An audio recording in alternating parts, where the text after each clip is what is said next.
Right. Morning, everyone. I see we're still waiting for about half the participants, so maybe we can wait another minute or so. Um, Welcome to day 3 of the software carpentry. Can you hear me? Yes, we can hear you. Thank you.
Okay, I think at this point we may as well begin, and I just want to say thank you for coming. So this is day 3 of the software carpentry. So we're beginning with R today. So um, please make sure that you have R and R Studio installed.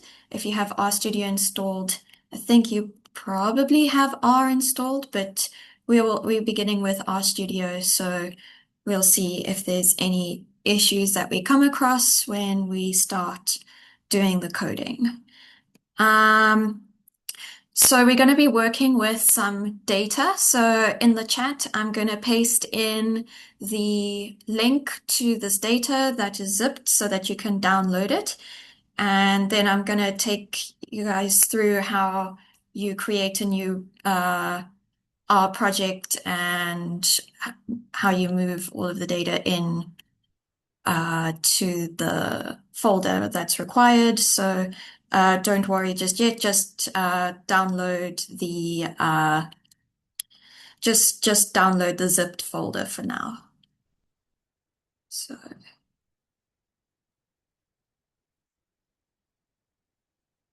right, I have just sent the link to the uh, data to download.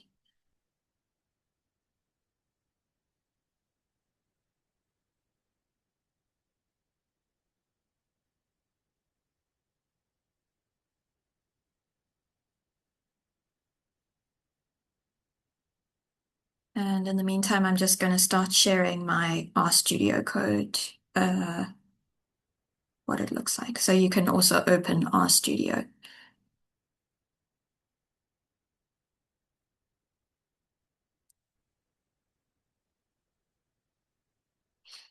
Also, please let me know if you can read what's on RStudio. There's quite a lot of like windows open, so if the writing's too small, let me know and I can try and increase the size.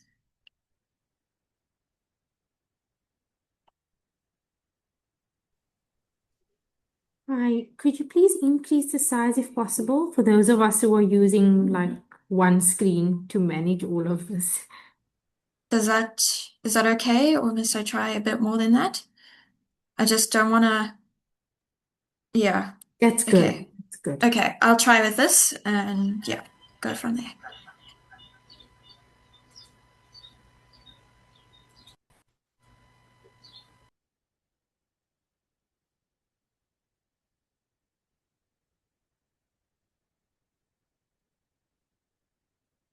Okay. So if you've got the if you've got the data downloaded, that zipped folder, inflammation data.zip, um, and you've managed to open RStudio, please put a tick reaction so that I know where everyone is.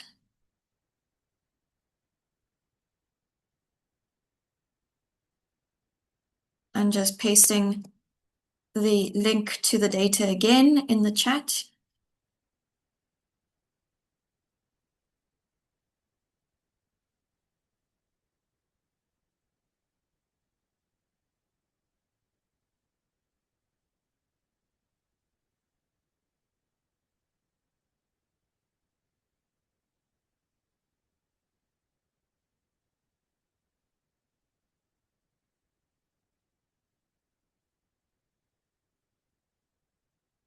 I see some thumbs up. Thank you. Can you also try and put the tick there because the thumbs up disappears very quickly, so I don't know whether you have completed. So if you look in reactions, as well as the thumbs up, there should be like a green tick. Yeah, great. Thank you.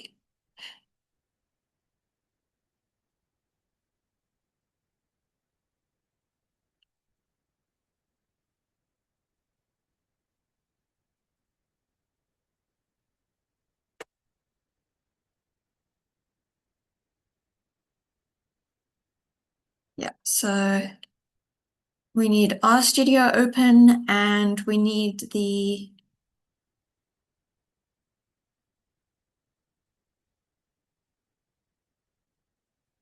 uh, data downloaded.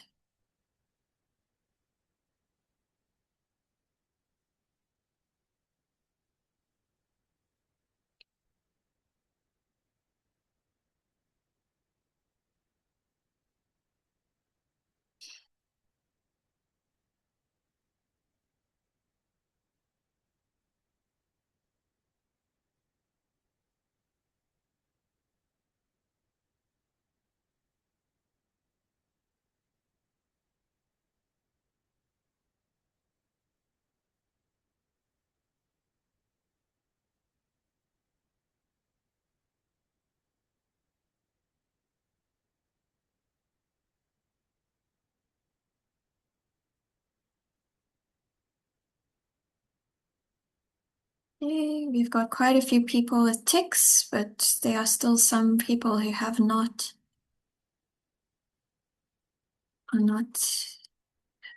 ready yet. Um,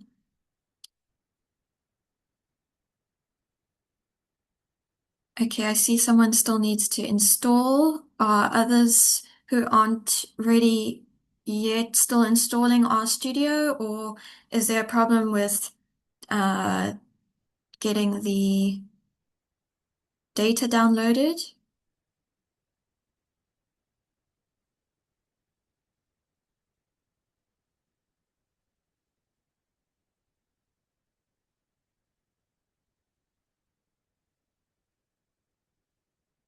Okay, installing RStudio.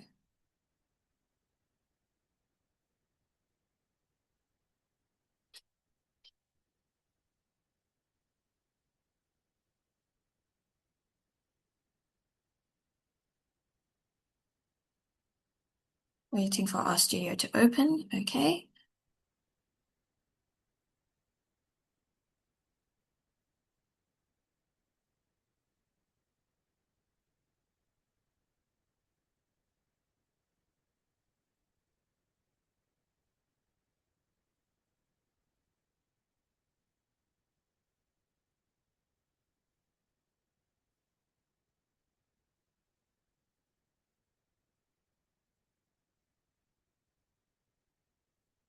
Okay, I'm pasting the link to the data that you need to download at this point.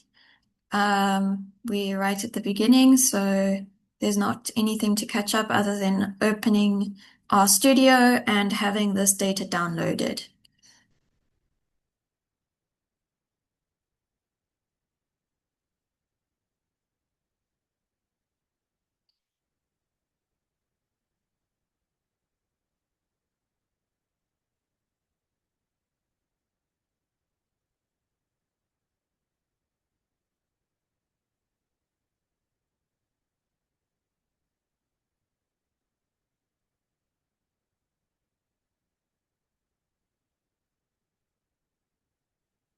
right, let's see.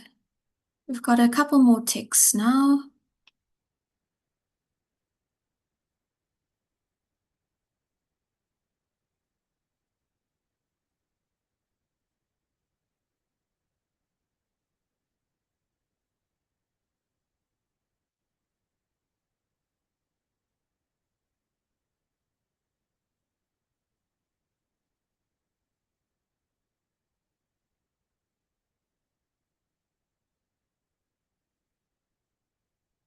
Right, I think I'm going to give 2 more minutes, and then if you're still encountering problems, please let Rehema or Takutswa know, um, and then they will hopefully be able to help you uh, with uh, any issues. And Rehema, could you just, if people come in later, can you just repaste the link to the data again in the chat if the people. Yeah, sure, sure. I'll have it pasted every once in a while.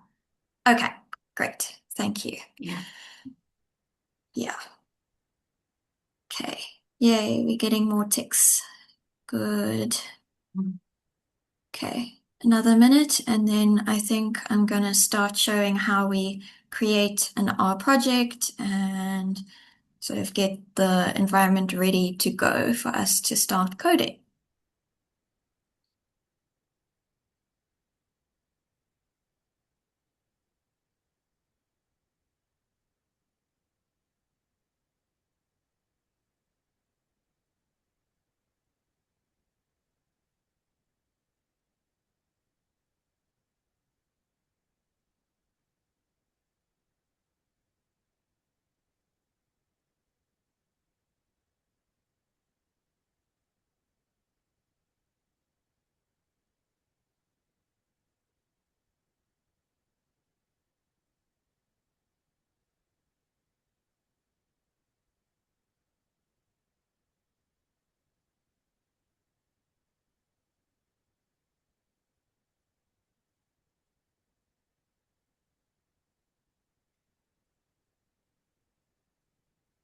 Right. Okay, you can remove the ticks. I'm going to start showing you how to set up an R project. So you don't necessarily have to do this. It's just sometimes useful to create a full-on project. So it makes the directory that you're going to be working in, and it's going to have some extra settings when you create a project. So if you open RStudio again, it will open up back to the directory that you're working in before. So I'll show you now. Okay, so we're going to go under File, and instead of New File, we're going to say New Project. Can you see the New Project wizard come up?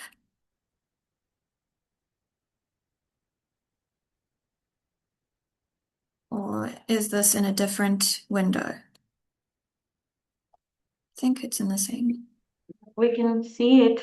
Just give us a thumbs up if you can see what Emily has put on the screen. Okay, so you want to click on at the top left File, and then New Project. And then this will come up, New Project Wizard. So I'm going to do New Directory, yeah? So we're starting a brand new working directory. And then it's going to ask again, what are we using? And we just want a new project. So don't worry about these other uh, options. So new project. And then it's going to ask for directory name. And I'm going to say R novice inflammation. And I'm going to browse where I want to put it. I'm going to go to my home folder and put it in desktop. So I'm going to say, okay, I want it in desktop. choose. So it's going to make a completely new directory for us called R novice inflammation, and that it's going to be a subdirectory within desktop. So from yesterday, if you want to link it to Git, you would be able to say, tick this and say, create a Git repository. But for now, we're not going to do that. So if you want to do version control for your R code, you're more than welcome to do create a Git repository. So it's going to do that initialization for Git. So our git init command. So it could then help keep track.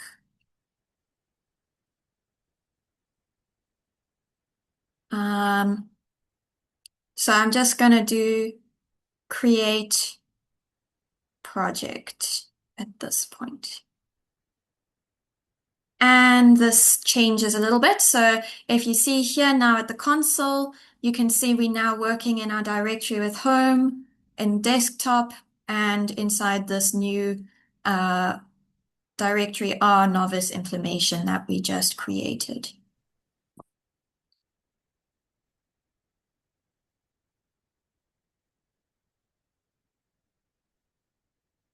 All right, so at this point, if you've opened RStudio, you're going to ask to make a new project.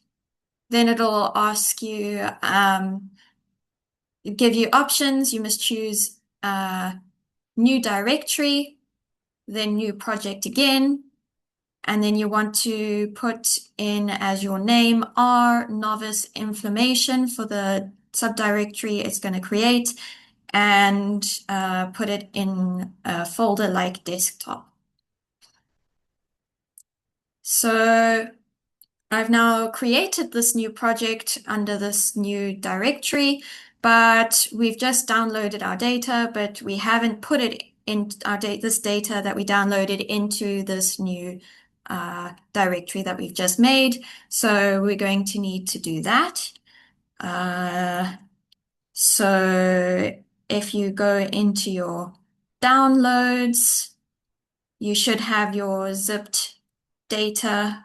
Do you want me to share this, or do you feel comfortable unzipping and moving files into this folder that we've created on our desktop? Please show us how to do it. Okay, I'm gonna try share like everything instead of like one screen at a time, but let's see. Hopefully, uh,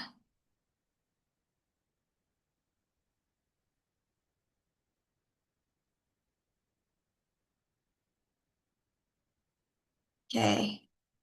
Can you see my full screen now? You're probably gonna see like banners on the side. Okay. I'm going to my downloads, and within downloads, we should have R novice inflammation data.zip. Do you have this? And can you see it on my computer? Okay, great. So because I'm working on Linux, it's a little bit different for me. So if you're on Windows, it'll look kind of different with your file explorer.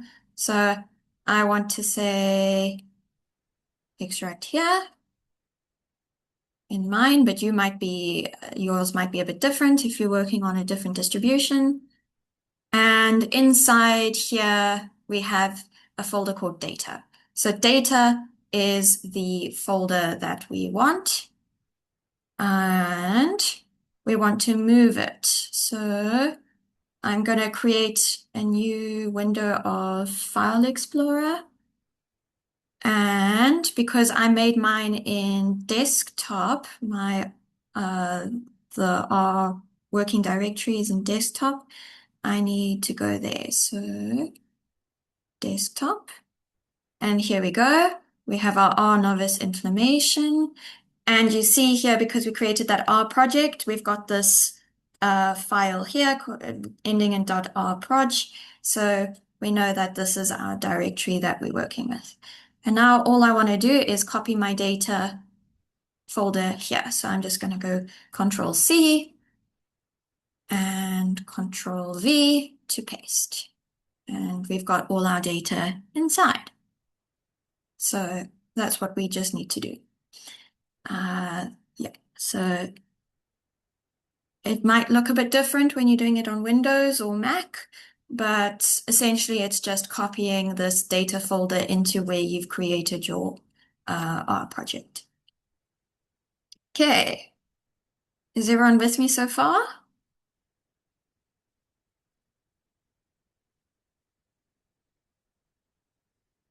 I only see new document and new RD document. Is that in your RStudio?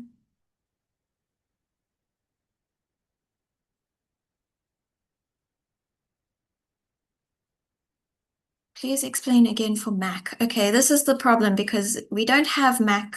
I don't have a Mac machine, so I can't exactly show you how it's done for Mac, but I assume you've got like a file explorer or some sort of thing where you can see like what you've got in your downloads file.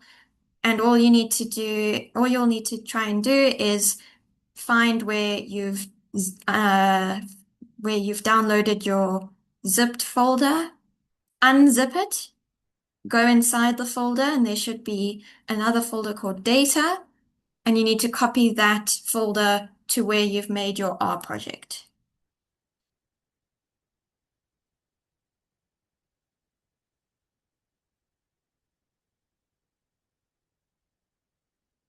Unfortunately, I just don't have a Mac, so I can't show you how to do all the steps exactly like how it is on a Mac. Same for Windows. Just to Okay, please explain understand, from the part where you click File. Okay, File. We're going to say New Project. Yeah. It's going to ask you with your project wizard what you want to do. So a new directory, existing directory, or version control.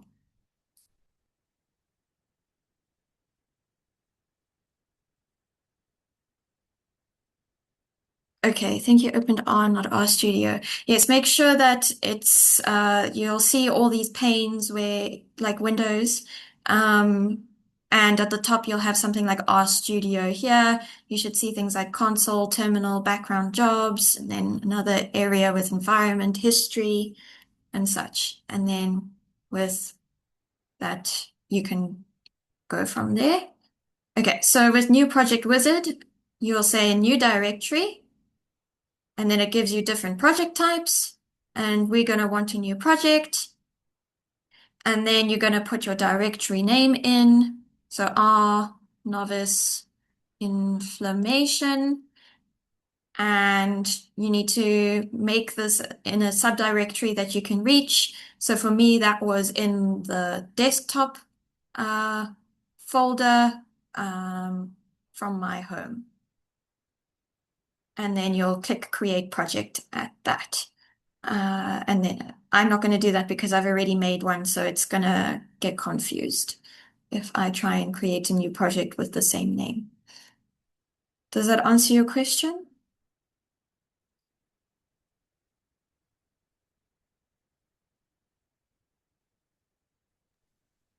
Emily, I just want to ask, with Yeah. copying the data folder that we downloaded, do we Yes. copy it into the folder of the RStudio we created?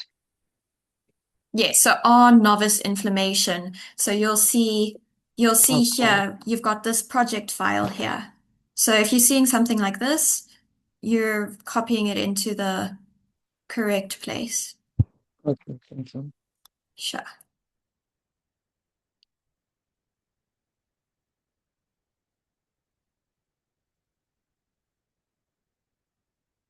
Okay, I'm just going back for now. Cancel.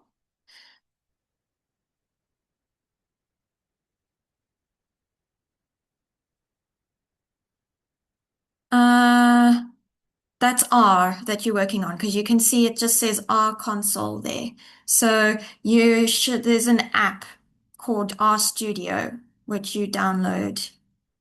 Yeah. So when you install R and R Studio, and when you go to your applications, there's one that is an R that has an O around it, and then there's one that is R that has a blue background. I'm hoping everybody that has installed R and R Studio has that. Yeah, Because let me R is see.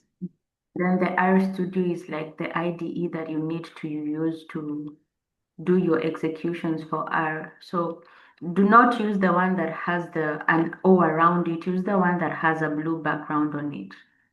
Because Can that you is the R see Studio. RStudio? Yeah, so RStudio is like this part here with this R with this blue bit. I'm not sure if you can see.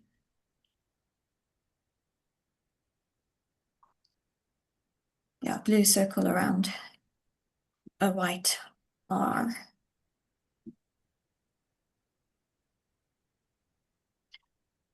Okay, so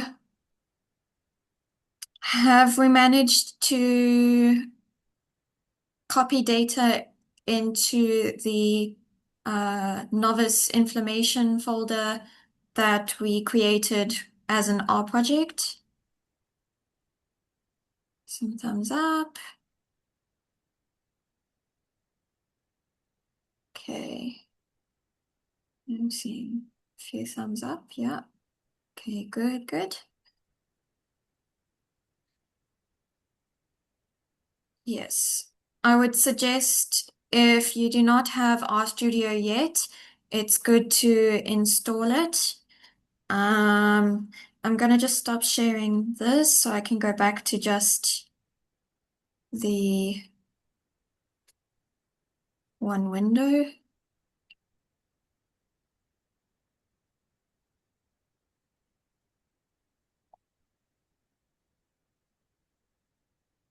Okay.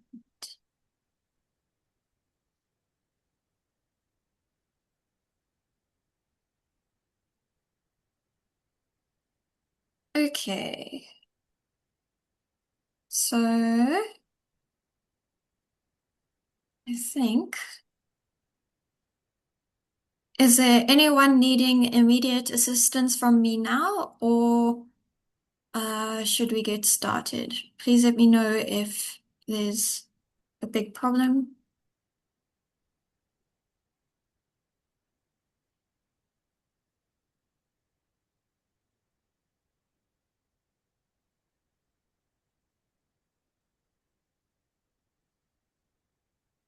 Okay.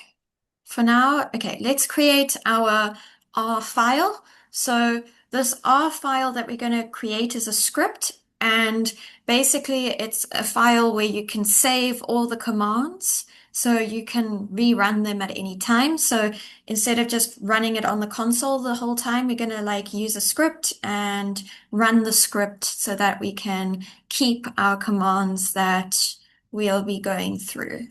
So to do that, we're going to click here where there's like this plus with like a piece of paper, and we want a new uh, file.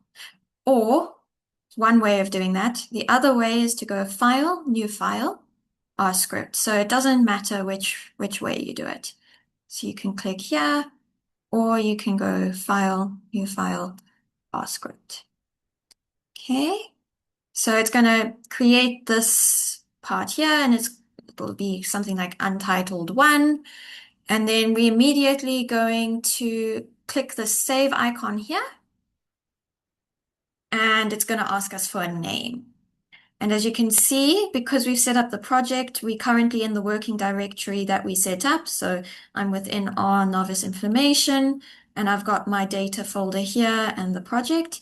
So we want to save our script here so that it knows where we're in the correct folder. And so the paths will all be correct. So I'm just going to call it script.r. Script.r. It's in our novice information folder, and I'm going to click save. So we've now called this script.r. And we're going to be typing our commands in here. And at any point, you can just click this to save, or you can do Control S. It doesn't matter which way you do it.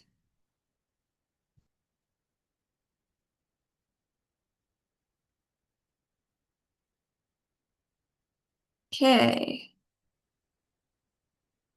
Have you managed to create an R script at this point? Or do you still need a bit more time? Okay, thumbs up, thumbs up. Okay. It's quite important that you've set up to this part because we're going to be running everything in this environment at this section. So I think some people are still installing our studio, but after that, yeah, I think, Rahima, will you be able to um, help anyone who's not got it up yet and I begin, or should we wait until everyone is set up? I'm not sure whether the people that were downloading our studio have finished. Yeah, that's the thing. Noquada and somebody else. Okay, and I think Ami is already sorted. I'm not Okay, sure whether Noquada is sorted with installing our studio. okay. Do I have to specify that it's an R script or does it automatically save it as .r? I think it already automatically saves it as .r, but I like to just be very specific and say I want it .r. But you can try it yourself and see without saying .r whether it saves it as R or not. .r. I think because we told it to create a new R script, it should automatically add the .r at the end, but I may be wrong. How do I get the data folder on the bottom right console on my PC? I missed that. Okay, so um, have you downloaded the zipped data? So I'm just gonna stop sharing this way. Uh, Desktop.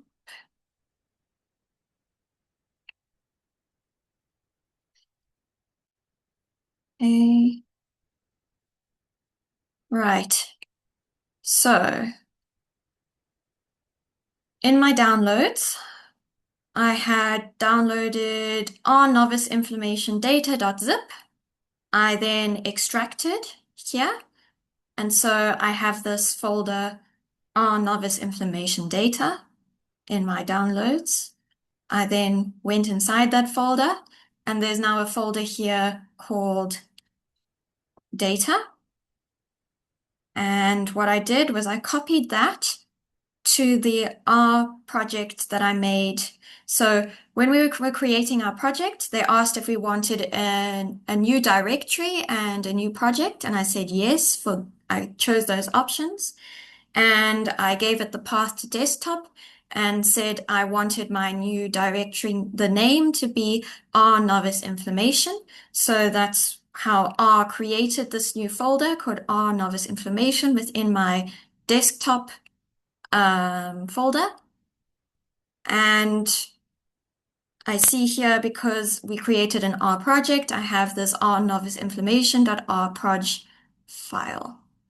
And then what you do is you will copy this data folder, like Control C, and then Control V into this new folder that the R project created. Does that answer your question, Alan?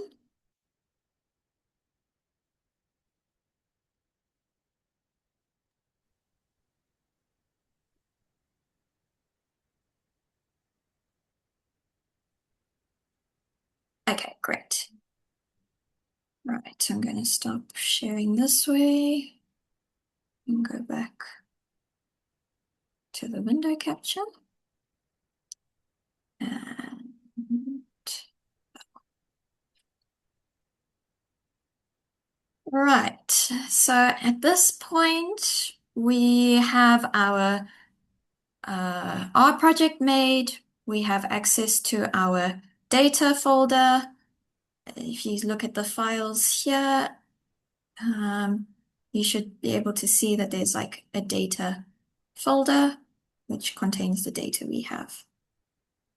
Okay, and we have our R script. Okay, so now we've set this up. Let's try and read some of our data inside that data folder. So we're going to be working with what are called CSV files or comma separated value files. So let me just click on one of them, like inflammation number 1. Let's just view the file. So if you do that, so you can go into files, click on your data here, click on the one you want to see and then view. So okay, let me do this again. So I was here, I clicked in data and then click on one of the files I want to look at, inflammation01.csv, and then there's either view file or import dataset. I want to view my file. So here it now opens up inflammation01.csv. And as you can see, there are quite a lot of rows of lines of data, and this data is separated by commas. So this 0 is one data point, this next 0 is another data point, 1 is another data point, and so on and so forth. And there are 60 rows of data in this folder. So we've been given in our data a whole lot of data on inflammation. I think there was some sort of clinical trial or something that they were doing to see how much inflammation people were getting after treatment for arthritis. So we're going to be looking at this data and trying to learn what was going on when for this treatment. So like, is the treatment working? Is it not? Yeah, so that's the sort of data that we're working with at the moment. So let's now see if we can read this data using R. So at the moment, we're just like viewing the CSV file as it is. Now we want to read it in using R. And so we load this data into R using something called read.csv. Okay. So you're going to need to use read.csv and then have brackets. So that's the expression. It's called a function. And we're going to put in some arguments so that it knows what to do. So read.csv. So we're going to say, okay, our first argument is file. And it comes up. So if you're unsure about what you might be wanting to use, so file, it says, okay, if you're going to use file, you're going to give it the name of the file, which the data is to be read from. So there's quite a lot of documentation that comes in when you're using RStudio, which is nice. So I'm going to say, I want my file that I want to read in.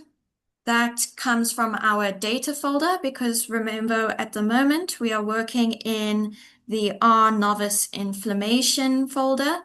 This is where our script is. And so we want to go into the data folder where all our data is. And then we want to open inflammation.01.csv. So I'm telling it, okay, please open and load in the data from this file. And then the second argument that we're going to give is something called header. So this one says, Sometimes it disappears if you click off it.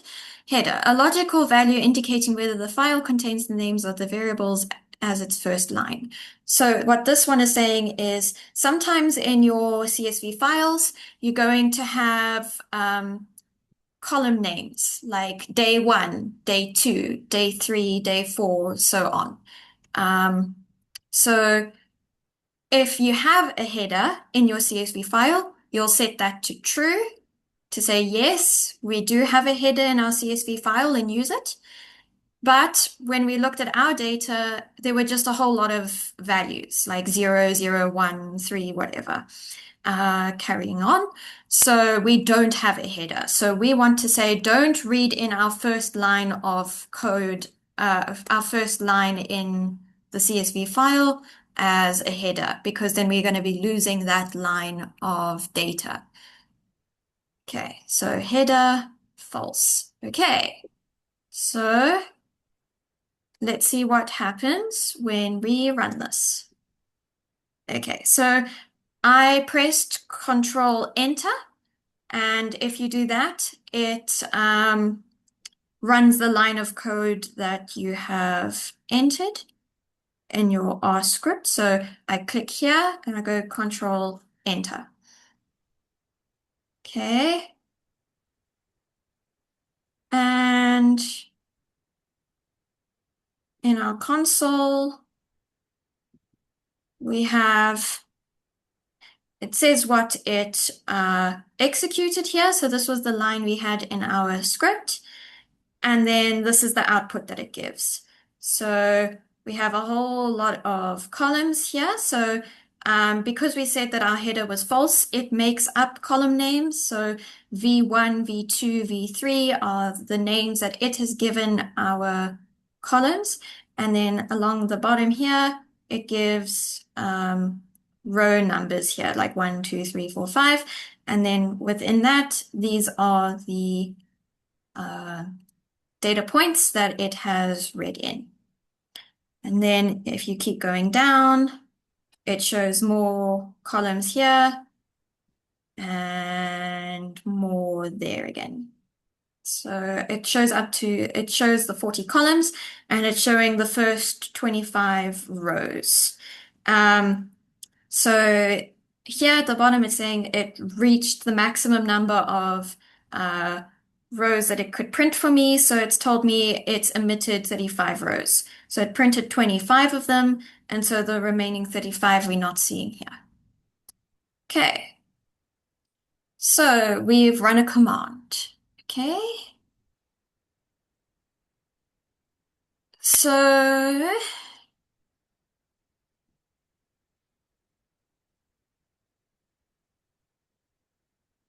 when we do this, we get a print out here. But now our problem is that we've got it to print out the data that's here, but we can't like work with this data. Like um, there's nothing that we can call or use to say, now let's find the first row of this. We haven't assigned this to something that we can work with. So the concept that we're going to do now is assigning variables a specific value. So we're going to do, so a variable is sort of what we would say is like a container. So it's like that has a name that we can then use again and again. So let's say we have a value, like, okay, if your weight in kgs is like 55. So 55 is the value that we're working with. But if we just have 55 here, we can't really do anything with it. We have to give it a container that we can then keep calling. So for us, that we're going to give it a variable and assign it the variable that that value. So let me give you an example. So some weight in kgs. So weight underscore kg is going to be my variable name. And we want to assign 55 to that variable. So 55 is assigned, so it's like it's a less than sign and a dash, and then to our variable name. So here we can have weight kg is assigned the variable 55. And when I press Control Enter, you can see here in our environment, we're told that we now have a variable called weight kg, and its value is 55. So we told it, hey, I want you to store this value 55 in this variable called weight kg. And now whenever I use the variable weight kg, it's going to be able to know what's stored inside it. So it's sort of like this is a tag that is pointing to the value that you've assigned it. So whenever R sees weight kg, it substitutes this with what was assigned to it. So in our case, that's 55. So if we run weight kg, so Control Enter, we're going to see that it prints out, instead of the name weight kg, it's printing out the value associated with that variable. I'm not sure if I've explained this very well. Are people understanding? No, please repeat the step from typing out weight kg, because I typed out my weight kg, but there's nothing on my right hand top side. Okay, so I'm going to, so we're doing a smaller example for now. So we're leaving the CSV behind. So at the moment, we're learning assigning variables of value. So I'm going to have a variable called weight kg. So the weight in kgs for something. So your variable name, I'm going to call weight kg. And I'm assigning a value to it, which I'm going to make 55. So there's a number 55, which is being assigned to this variable called weight kg. And the way you assign is you always have to use this specific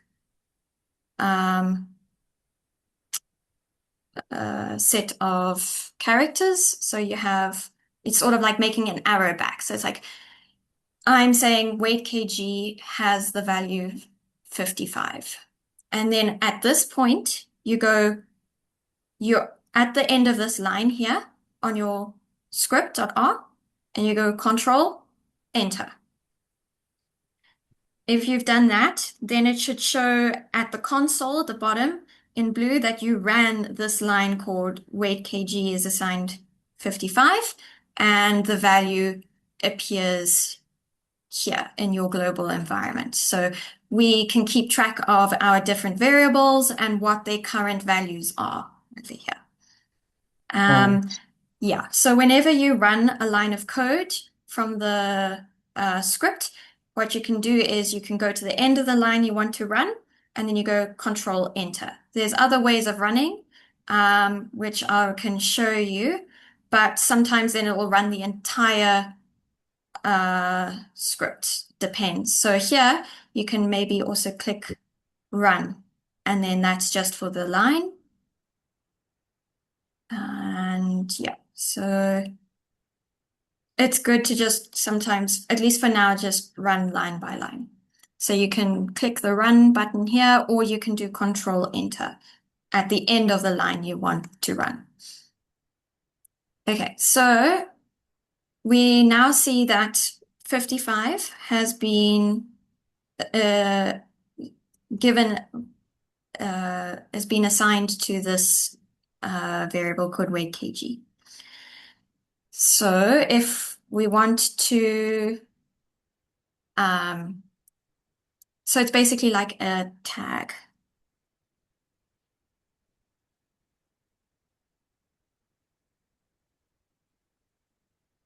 And so,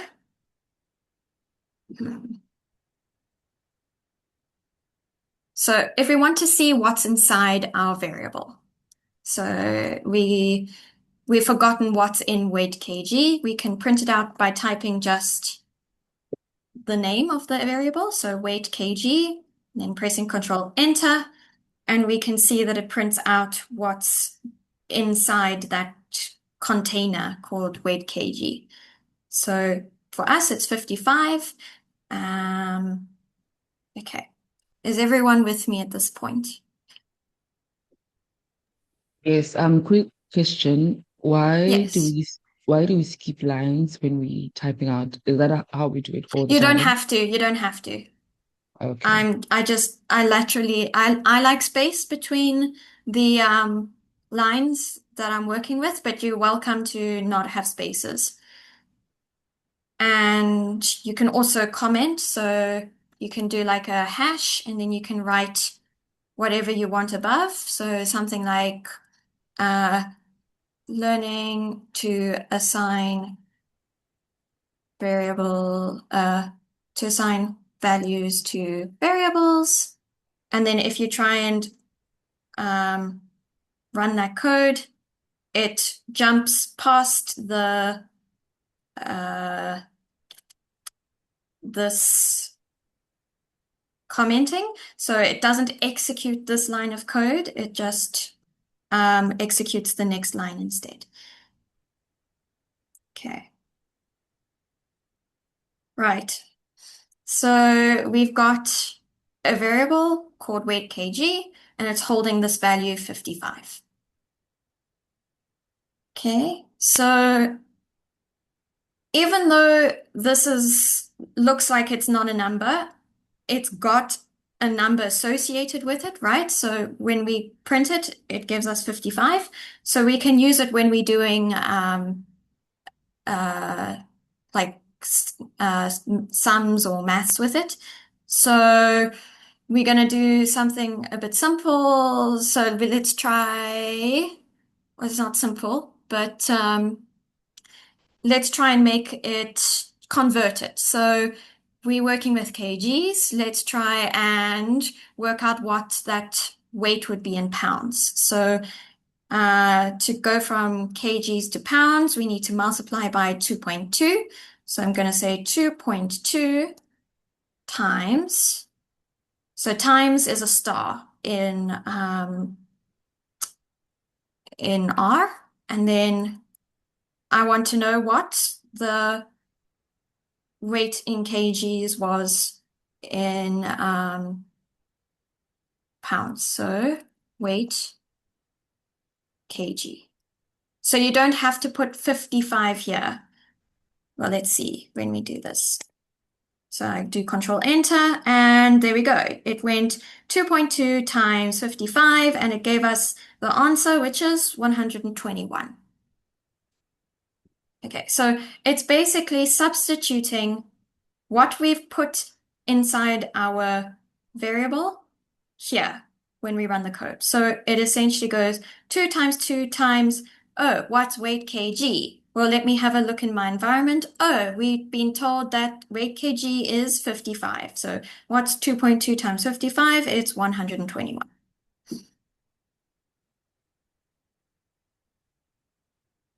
So we can now comment here and say weight in pounds. Okay. And remember to do Control S for Control Save so you can keep the commands that you're typing here in your R script. Right. So just because we've assigned this variable a value, 55, it doesn't mean it's now 55 forever. We can change it. It doesn't have to always stay 55. So I can say, actually, I got this weight wrong. I actually want it to be 57.5 kgs. So you can say, okay, I want my weight in kgs to be assigned now this value 57.5. So once you've run this once, it doesn't mean that you're never going to be able to change this value again. So if we run this line now, weight kg, we've assigned it 57.5, and you see it is now updated. Instead of it being 55 here, we now have a new value 57.5 associated with this container or variable weight kg. Okay. I'm going to pause here. Has everyone understood? Please give a thumbs up if you're okay. That Emily, also I means, was out for a bit, so I've missed yes, most of what how you guys started because I had been able to create a project, right, and then put in my data, and then I've viewed the file, the yes, .csv file, right? yes. So, okay, I missed what you guys did next. Well, we read in the we wanted to load the data from one of our files in with the reads.csv function, where we said our file was this and the path to the file. So please open this file is basically what we're saying here. And then header is false because we didn't have in our first line of CSV that it was Any uh, header? that there was any, yeah, there was no header. It was just all data inside there, the Okay. CSV file. And then from there, we're now learning how to assign values to variables.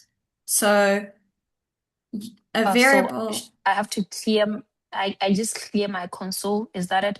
And then you don't need to clear the console. You can literally just at the end of any line go Control Enter and it will run the okay, line that you were on.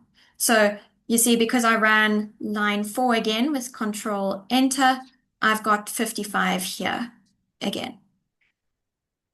So you must know where you are running the bit of code that you have asked it to run. So there's three oh, sections that we've got. We've got our script mhm. where we're holding our commands. We've got our environment. Oh, I don't think I have the script. Yes, because we're making it. We are coding along together and creating the script. So do you have Okay. anything called script.r? No, I don't. That's what I'm saying. Okay, then you need to go File, New File, R script, give it the name script.r, and then you'll be ready to go. Okay. Okay. Okay, Jason, that means one can easily overwrite something, no? Yes, that can happen. So that's why you need to be careful about what code you are executing at what point. So when you do your Control Enter, yeah, that's also why they have this global environment here. So you can sort of see what value you've got at any one point with the variable associate and so your variable names that you're using and the value you currently have attached to it. Hey, Emily, And just sorry yes, to interrupt you. So some people were having an issue by just going file then new script because they weren't getting the option to save it. So it would automatically come out as yes, so it untitled. comes out yes, and then you click on So, this save here. Click on because it does well, that. on some others, it just saves without giving the option to specify the file name. So if anyone is facing the same issue, they can just go to file and then save as, and then they can specify the name of the script there. Yes, yes. Thank Mm. you. Yeah. And then, how do we save our code? So you can do Control S or there's like this little blue icon here, which is, I think, like an old uh,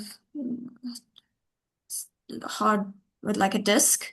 And what you can do there is just click on that and it will save your document. So you can do Control S or click on here. Right. So is the idea of variables okay? Or is it still a bit confusing as to why we're using variables and assigning them values and working with variables and not just the values themselves?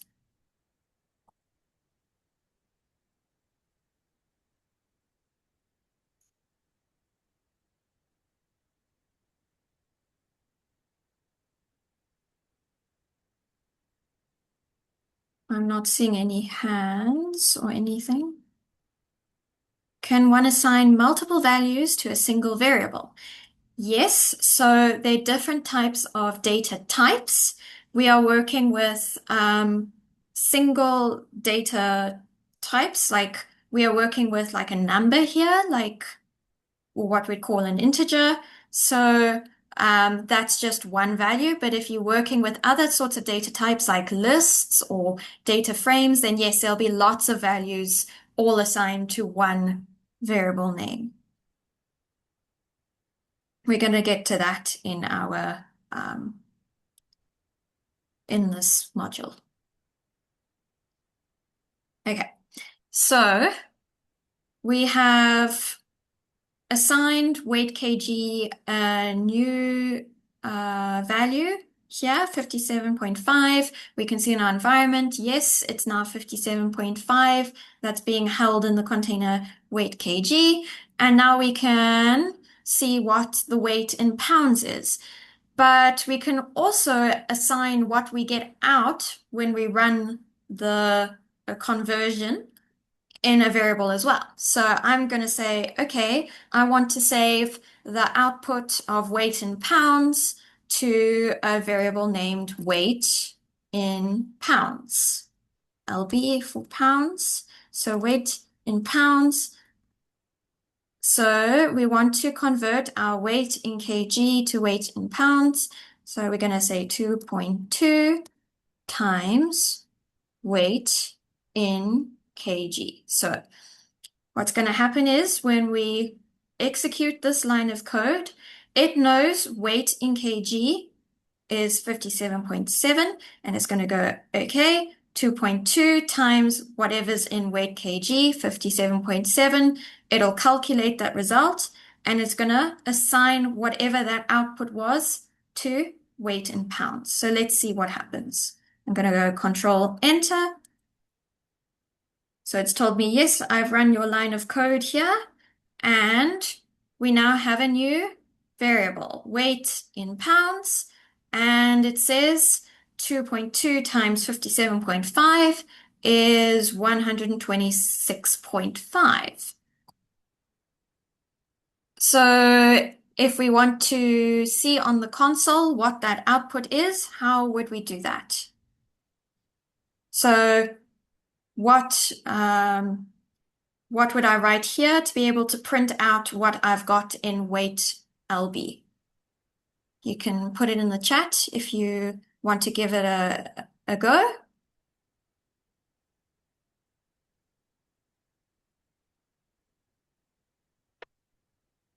Weight LB is what Jason says. Anyone else want to give a guess?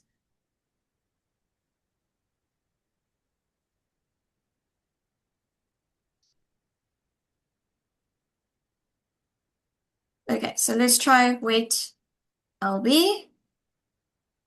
I'm going to go Control Enter. And here we go in the console. Weight LB, we get it prints out 126.5. So yes, there we go.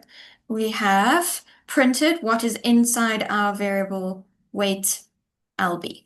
So weight in pounds. So whenever we do this, we're saying to R, here's a variable. See if you have a value. It goes and looks in its environment and it says, yes, weight in pounds has this value, 126.5, and then it prints that out to the console. We can change our weight again. So maybe we want it to be 100 kgs now. So we go Control Enter. So we see that our environment has updated again. Our weight in kgs is 100. But you can see here that our weight in pounds is still 126.5. Why do you think it's still 126.5 and not 220?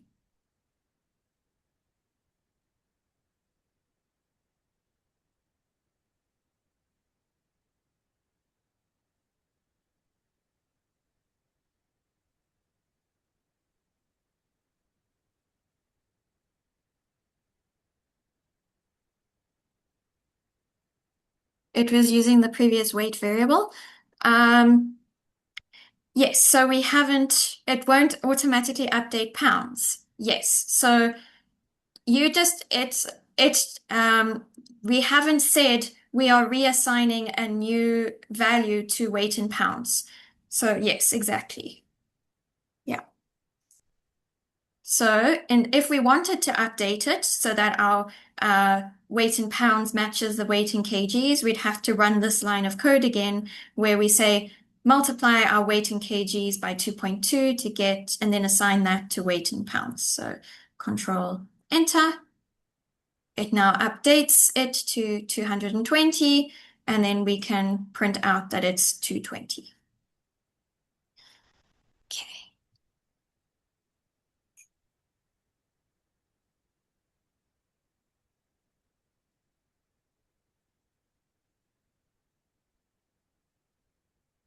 If you want to get this, you see we have this line here. When we run it, it to the console just prints what we ran, and it doesn't give us this output. So the output has like a 1 next to it saying we've got one value output 220.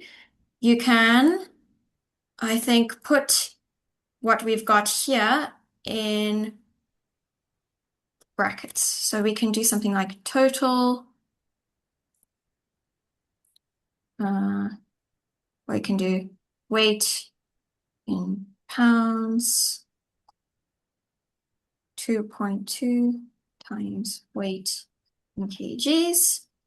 And if we run that, because we put these brackets around it, we've told please also give me the output of what this whole line was. So it's printing out weight in pounds here.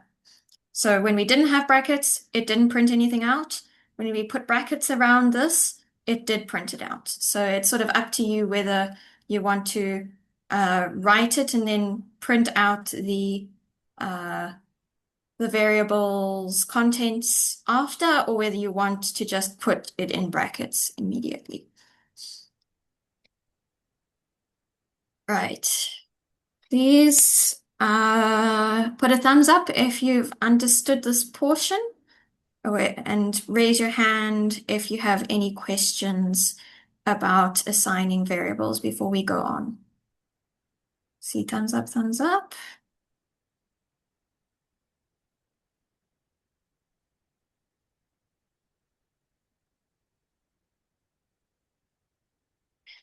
Okay, right. So we now know how to assign values to variables. So now we can go back to our read CSV, because we just did read CSV and we had some values come, but nothing was saved to a variable because it's not coming up here in the global environment.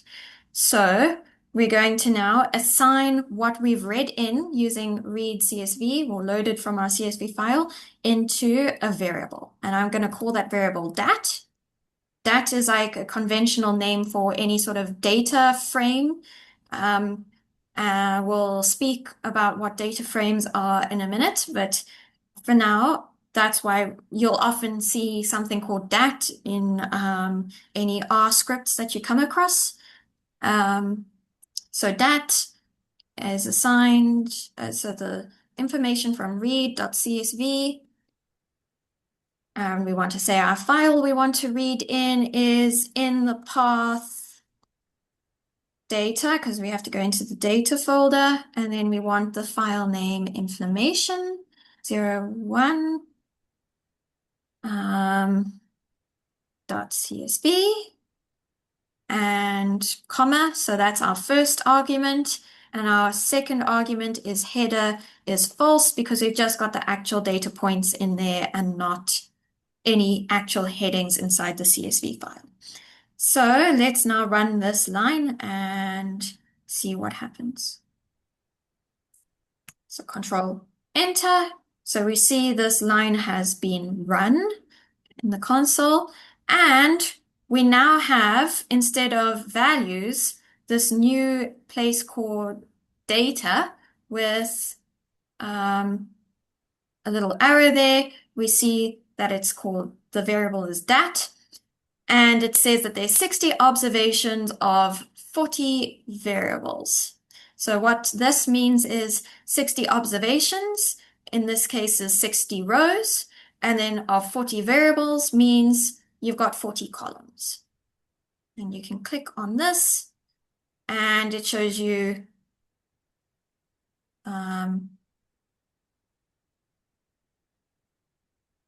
these are your columns. Whenever you see this V1, V2, V3, that's your column. So for the first column, you've got all these integers 0, 0, 0. For the second column, you've got 0, 1, 1, 0, 1, 0, and so on. Okay, but we don't have to only see it in our environment here.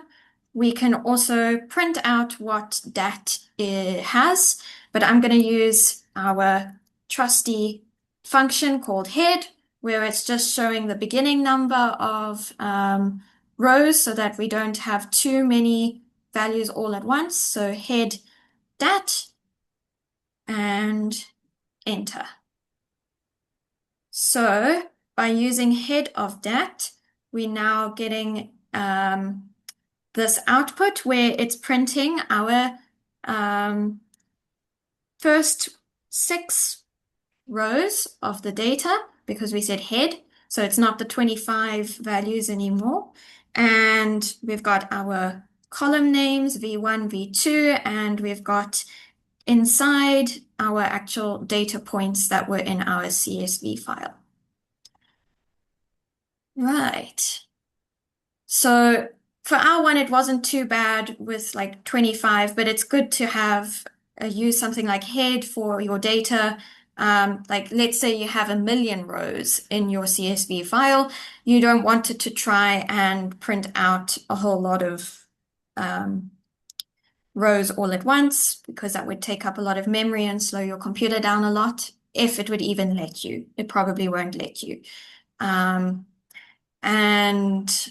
then head is very nice to look at, so you can check, I've read in this file, is the data points that I'm seeing matching what we actually have in our CSV file? So you can maybe look in your CSV file and go, right, have we found the correct information? Like 0, 0, 1, 3, 1, 2, 4.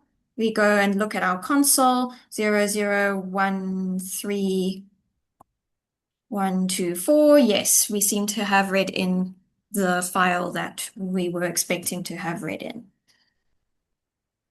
Okay. I also want to say at any point you're welcome to raise your hand and ask questions. These concepts can be quite confusing at first, and there are many questions and subtleties that you might be like, oh, but why? How does it work like this? Are you sure? yeah, there's many things that you can ask, and you're always welcome to just raise your hand and let me know, and I will answer any questions. Right, so we've just done head. So now let's go on to manipulating our data. So we've got our data and it's saved in DAT. Now we want to start doing things with the data, right? So we don't want to just see what's already in our CSV file. We actually want to work with the data that's inside those files. So we've loaded in the data. Now, the first thing is to see what sort of data are we working with. So what have we actually loaded into DAT? So if you want to know what you've loaded in, you can use this function called class. So I'm saying class of DAT. What kind of data is inside this DAT variable? So it's, let's go Control Enter. And it's telling me what DAT is holding is a data frame type.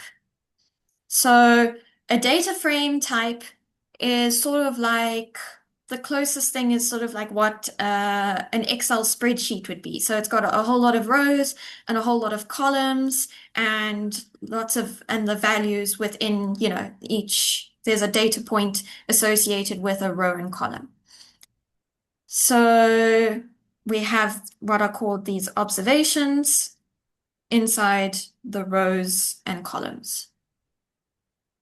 And because we're working with a data frame, we can see the dimensions. I think it actually might work. Oops, okay. It might work even with integers. We can maybe try with like just one number, but you can see how many rows and columns you have by using the function dimension or dim. So dimension of whatever the data we are holding in our variable DAT. So Control Enter. And in our output on the terminal, we see two values here, 60 and 40. And this is telling us that our data frame has 60 rows. So rows comes first, and then columns come second. So 40 columns and 60 rows. That is just the convention that R has. So whenever you do dimension like this for a data frame, rows comes first, columns come second.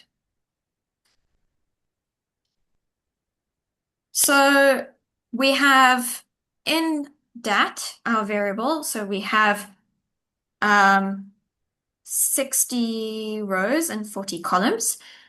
But we might not want to work with all of these values all at once. So maybe we just want to get one value out of this data frame. So maybe we just want to know what was the inflammation value, like the observed value on the first day for the first person. So the first day is our first column, and the first person who we're looking at for this treatment is in the first row. So we want to just get that first value. So if we look in inflammation 01, that would be this number just 0 over here. So it's in the first row and first column. So how can we get our single value? There is something called indexing. That's just the term that we use to essentially take out just one value or just one smaller set of values from one bigger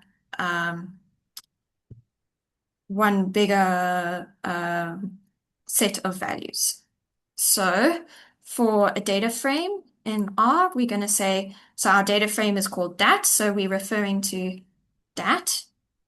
We're going to say, okay, from this, so note here that we're using square brackets, not round brackets. Round brackets are when we want to call a function. So class round brackets is a function. But when we're indexing, we use square brackets, and instead of having the like the function name like class or dim outside the bracket, we have the name of the variable that we want to index some value or set of values out of. So we go dat square brackets, and then we want to get the first value in dat, which is in the first row in the first column. So I'm going to say I want the first row with 1 here, and then I have a comma, and then I want to say I want the first value in the column as well. So this one is saying I want the first value in the row, and then the second one is I want the first value in the column. And then we can go Control Enter. So we've run this line, and we see that it outputs just one single value called, which is 0, which we were expecting because that is what we see in our CSV file. Right. So let's try something else. Let's say I want the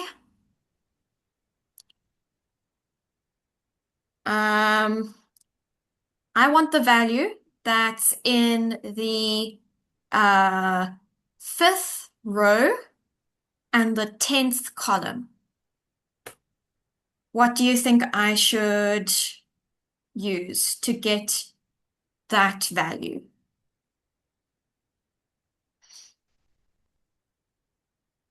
So I'm just going to have here row first, column second. So if you'd like to give it a go, you can maybe type in the chat what you think. So I would like to access the value in the 5th row and the 10th column of dat.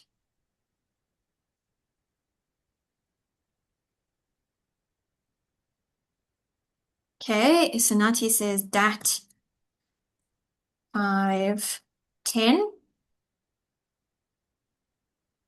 Let's see. Okay, Control Enter. So it says that the value that's there is value 4. Okay, so let's go and have a look. So we want the 5th row, yes, and the 10th column. So 1, 2, 3, 4, 5, 6, 7, 8, 9, 10. So, yeah, we get a 4 over there. Okay. And Nathaniel says that 1, 10. Sorry. Okay. Yes, exactly. So first row is, yes, if we were looking for first row, 10th column, that is exactly correct. It would be 1, 1 and then 10.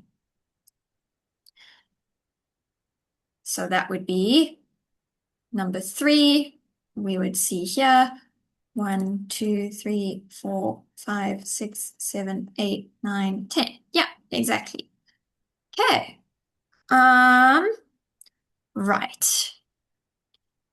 So at the moment, we're getting one single value back, as you can see. So we're getting things like 0 or 4 or 3, so a single value. But maybe we don't just want one value. Maybe we want like a group of values. Maybe we want to know what happened for the first 3 people, so the first 3 rows, and what inflammation level they had on the 10th day and the 20th day. So we want to get all of that data all together and put it in one variable. So we're going to use sort of the same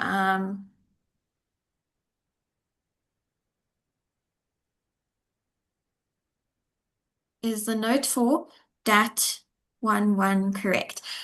Okay, what I was meaning there is that row comes first, like the value that you're going to say for row is first, and then what happens in the which column you want comes second in this sort of inside the square brackets. So in square brackets. So here we are accessing first value in row 1 and column 1 from that data frame. Yeah, okay. Does that make a bit more sense? So just remember, when you're indexing, it's always the row and then it's the column.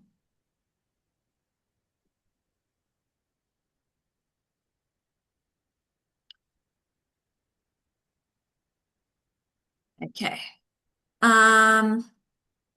So we're going to try and index multiple values all at once. So we're going to start with what we're trying to index from, which is dat, and we're indexing, so we're using square brackets.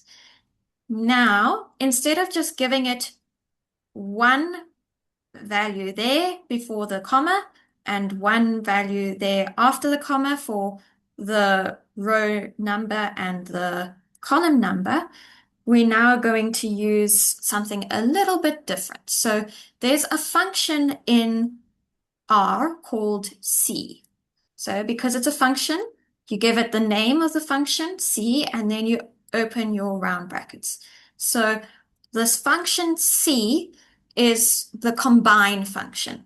So it combines the values we have together into one list or vector, whatever you would like to call it. So I want to combine 1, 2, and 3 all together. So I'm saying for my rows, I want to get from row 1, 2, and 3 all combined.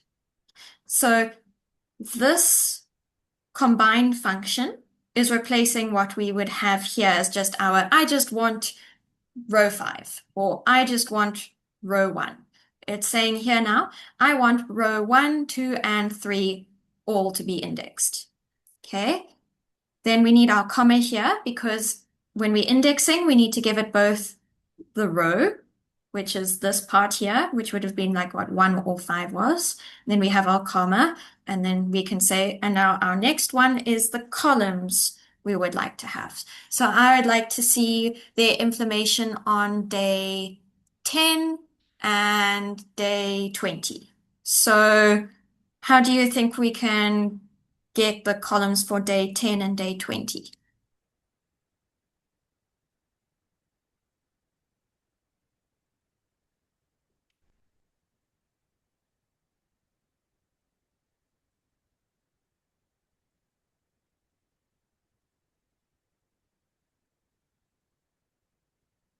Would anyone like to give it a go?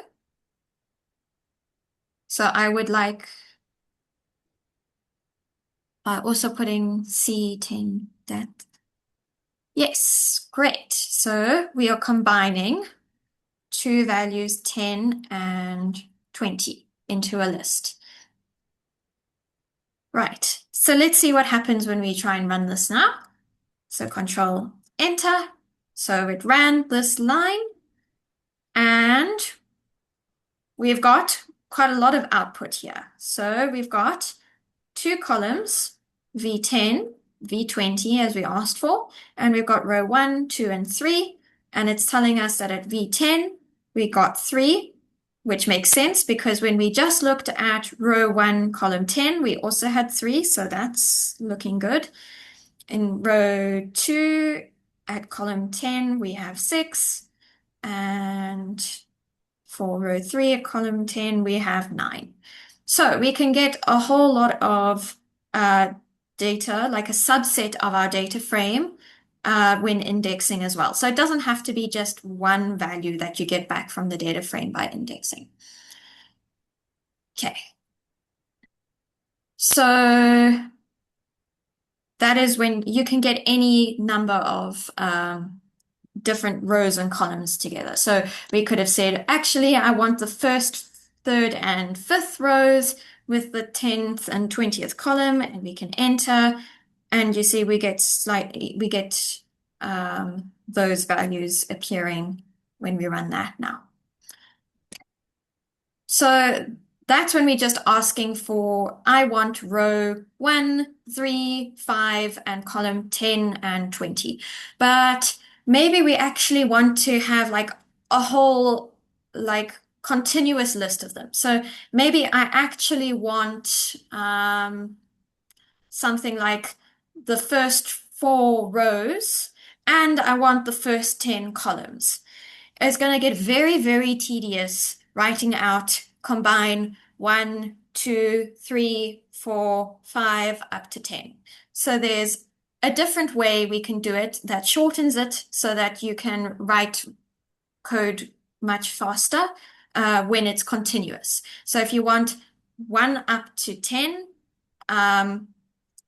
we can use something I'm going to show you now. So if we want to get the numbers 1 up to 10, we use the colon. So 1 colon 10. So if I run this 1 colon 10, you see it makes this vector or list of values where it goes 1, 2, 3, 4, 5, 6, 7, 8, 9, and 10. So you don't have to write combine 1, 2, 3, 4, 5, 6, 7, 8, 9, and 10. I mean, you could do that. You see, it does give you the same output, but it's going to take a lot of time. And if you have thousands of rows and columns, you really do not want to be writing all of that out. So using the colon is very useful when you want to index continuous rows or columns. So let's say we want to see for the first 4 people, so for the first 4 rows, what their inflammation was like for the first 10 days. So how would we go about doing that? Would you like to give it a try?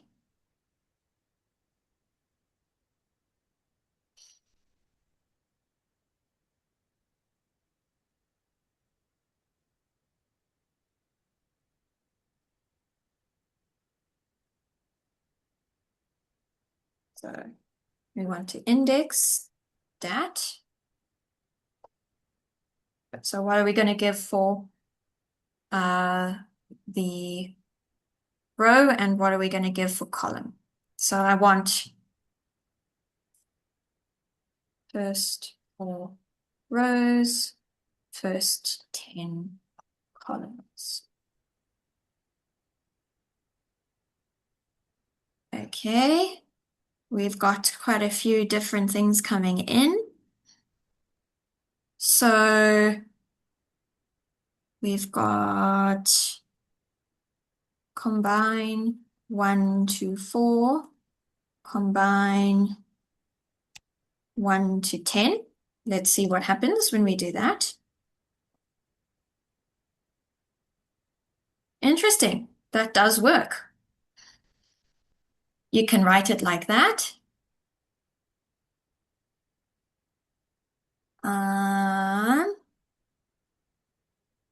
The other option you can actually do is that. I don't think we can use the curly braces. I mean, I can try. I think it won't know what I'm talking about. Yes. So we want square brackets we can also run it like that. So it seems you can do the combine function with that, or you can just put the actual index. You can use the colon to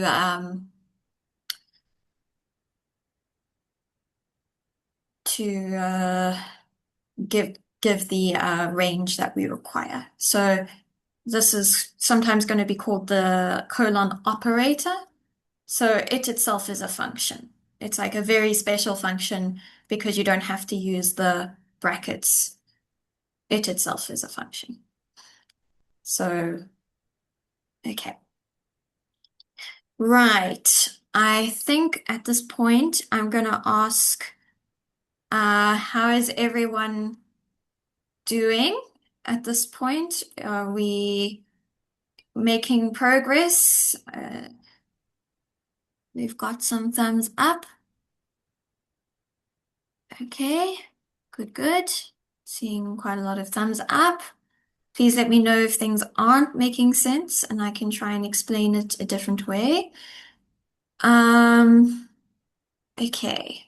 I don't know how we want to do let's see, how much more do we have? Okay, I'm just going to explain one more thing for the last sort of like 10 minutes, and then I think we can have a break. So we've been using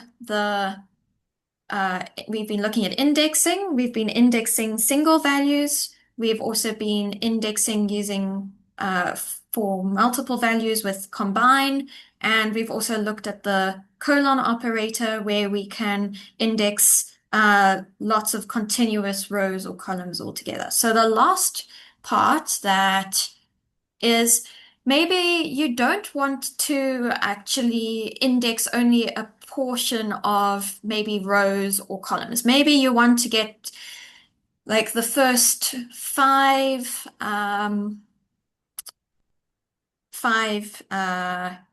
patients, so the first 5 rows, but you actually want to see what the inflammation is like over all 40 days. So we want to include all our columns. And the easiest way to do that is to say, okay, so I want my first data for my first 5 rows. And then you just have an empty space here after the comma. So let's see if that works. And there we go. When we print that, we see we have all 40 columns now being printed for the first 5 rows. Komotso, do you have a question? Or Irene? I think you're both unmuted. Okay. Right. So if you want all the columns, you leave a blank space there.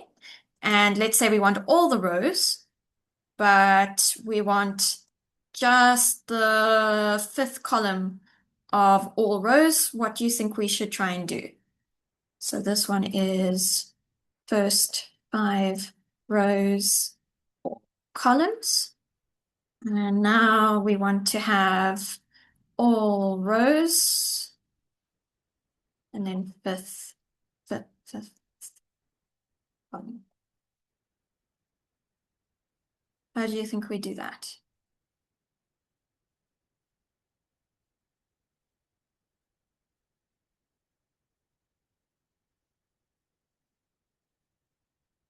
So we want all rows and just the 5th column.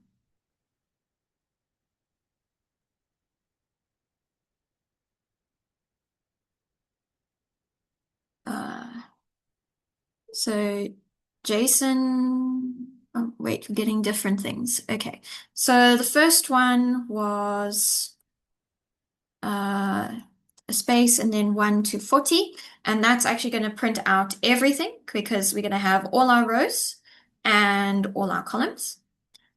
But let's check that. Yeah, so it can't even print all of them. And if we want the fifth row, okay, then we have two different options. So there's this where we have the 5 there, and we now have we have 60 values, all for row 5. And the other option we had in the chat was index 1 and then the colon 5. And let's see what happens here. So in this case, when we have the colon, it's saying, I want all values between 1 and 5. So it's giving you column 1, 2, 3, 4, and 5. So if we just want one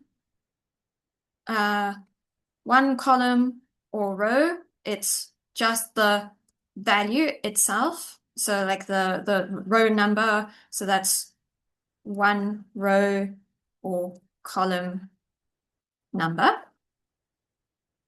If we want multiple non-continuous, I don't know, multiple columns or rows, not all together, then we use the C function with the row or column numbers we want.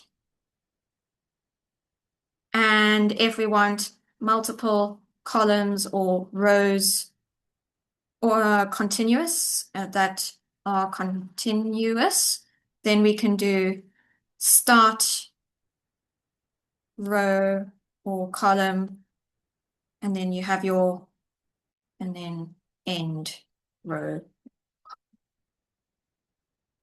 Right. Is that making sense between the different things we can use when indexing? So we can have just one value.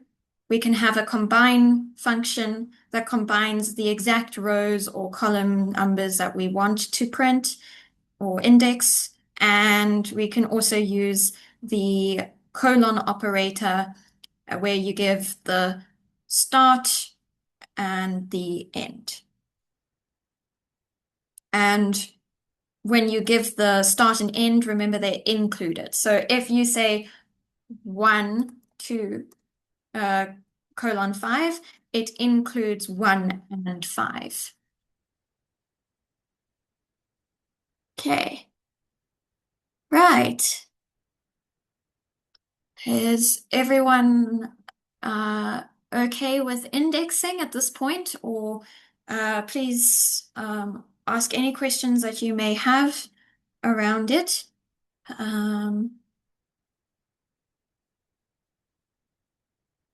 Yeah. Okay.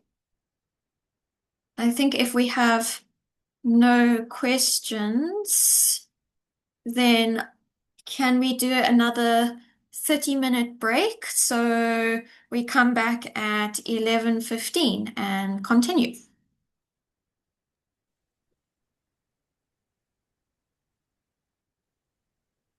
Okay, cool.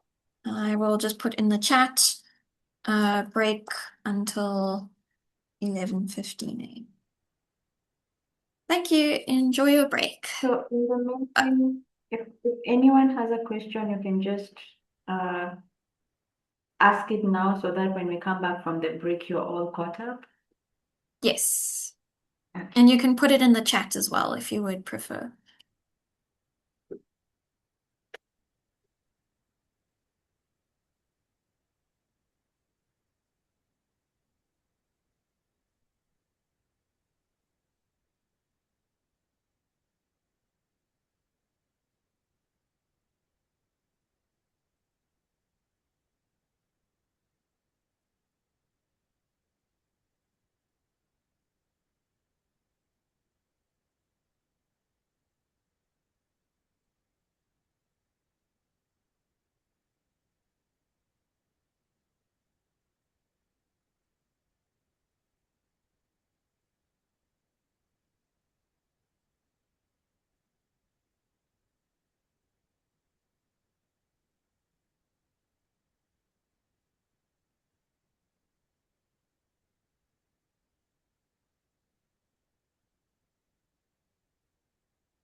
Uh, yes, ongezwa. You say that you stuck from opening the data. Uh, what do you mean by opening the data? You mean, uh, Emily, so he was getting an error that uh, uh, he couldn't, the error when the data isn't found, he was getting an error that cannot open file data implementation, no such file or directory. oh, So are yeah, you sure your data's in the correct folder? Like mm. when you copied, did you copy the data folder into your R project folder? Okay, great. It's correct now. Good, good.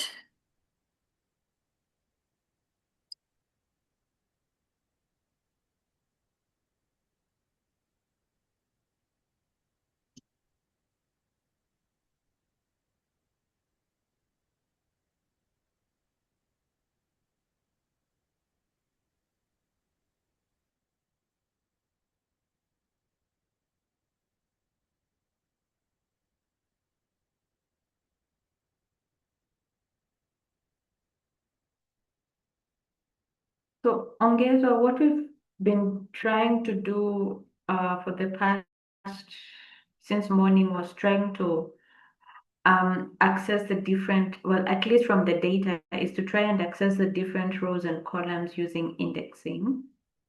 And um, well, I think, well, moving forward, I think we're going to move into a different part of it. But if you can just follow on to what is on Emily's screen, particularly after reading into data, then, and she has also nicely commented into her code. I think that can help you catch up. I don't know if that doesn't help, then you can send me a direct message and I'll try and help you catch up with where we are.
Right.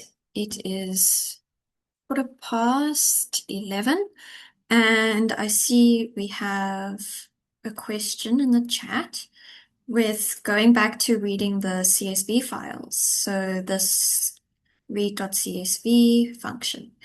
Instead of having to type the whole file name, like data information, can one not just click into the data file as one does in like Excel, where you input the function and select the cell that you want the function to act on? Do you mean like instead of writing this whole bit, you can like click? I think in RStudio there are some things where you can get it to read in like import data. Um, but for our purposes, um, we are learning how to code it in such a way that you can then automate things. So if you have 100 scripts, you're not going to want to have to click 100 times to open 100 different ones. So you'll be able to put it in a loop or a function or something so that you can just use one thing of code that will open up all the things that you need at once. Does that sort of make sense? Okay, great. But yes, very, very good question. And I think, yes, for if you do want to just open one or two files, you can probably use RStudio to work out what the path is and everything, and you don't have to like type it all out yourself necessarily. But for automation, it is very good to know how you can type it all out and sort of automate with functions. Okay. Right. So at this point, we have looked at assigning values to variables. We know how we can read in CSV files, so we can load the data of the CSV file into R. We can print that data, see what data type it is, what the dimensions are, like how many rows and columns. And we've also looked at indexing, so we can try and get a subset of values or single values from our data sets. So we've looked at those before the break. Now we are going to start actually using some mathematical operations, like some summary statistics on our subsets so that we can start learning more about our inflammation data. Just as a quick recap, so our rows indicate the patients, and the columns are the days, and the observations, so the actual values themselves are it's the inflammation level that patient experienced on that particular day. Okay, so that's what we've got in our CSV file. And we've loaded in our first inflammation CSV file into DAT. So we're going to be working with DAT now. And okay, let's see. So we can look and try and find out for what was the first patient's highest inflammation level. So we're working with the first patient. So what we can do is assign all of the inflammation levels for that first patient to a variable. So when we do assigning, so we have the variable name first. So I'm going to say patient 1 so that we know that we're working with the first row or the first patient. And then we're going to say, okay, so what are we assigning to this variable? Well, we want to have all the data points, all the inflammation levels for this one person. So we want all the columns, we want all the different days for the inflammation, but we just want the first patient. So we have that, and we want to index. And so we want the first patient, so our first column only. I mean, not column, first row. Row is always first. And then we want all of our columns. We want all 40 days. So let's try and run that. Okay, so when we run that, we now have one row 40 variables for patient one that we can see in our global environment. And we can see like for day one, inflammation 0, day 2, inflammation 0, and so forth until day 40, inflammation 0. Okay. So now we want to work out the highest inflammation level over all of those values. So we have 40 values. We want to get the highest one. So that in R is the max function. So if you use max on our list of all these levels for our patient, so remember we've got all 40 values inside this variable here, so we can just call it will see this when we run or execute this code, and it will substitute this with our 40 values over here, and it will find the max of them. So maybe what I can do is just show you what patient one holds. So if we print what's in patient one, this is what patient one has. And if we print the max of patient one, we see that the maximum inflammation level that the first patient had was 18, which makes sense because here in the column 20, it was 18 here. And we don't seem to have anything over 18. Okay, so that's if we want to see the highest level. And we don't have to create a new variable for each patient. If you wanted to, you could, but you don't have to. You can nest things inside, so you don't have to say assign this to patient one and then call patient one here. Instead, what you can do is go max, get the max of the value for the first. So we have our data variable. We want just the first patient, which is record one, and we want all the columns because we want all the inflammation levels for that first patient. So if we do that, we get exactly the same results. So sometimes it's faster to write it all in one go.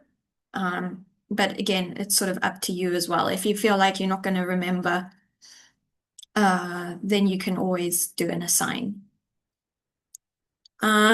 There's other functions that we can use, so it's not just max. So if we wanted, we could find the minimum inflammation level for that patient. So we can use the min function on the same thing where we go into our data frame, get the first record, first row, which is for the first patient, all the columns for all days, and minimum is 0, which again, when we look at what we had for our first patient, 0 was the lowest number. So this is max, highest, and then this is min, lowest. And we also have mean.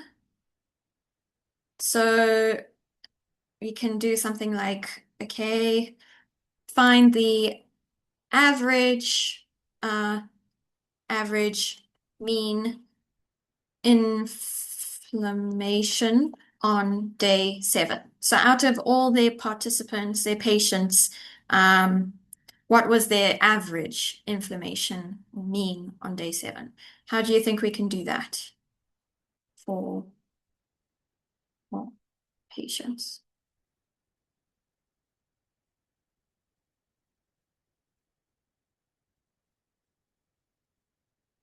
You can type it into the chat if you think you might have an idea.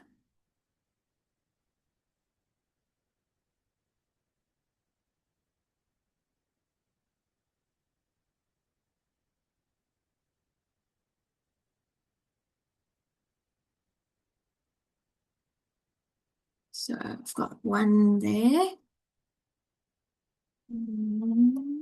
That. Space.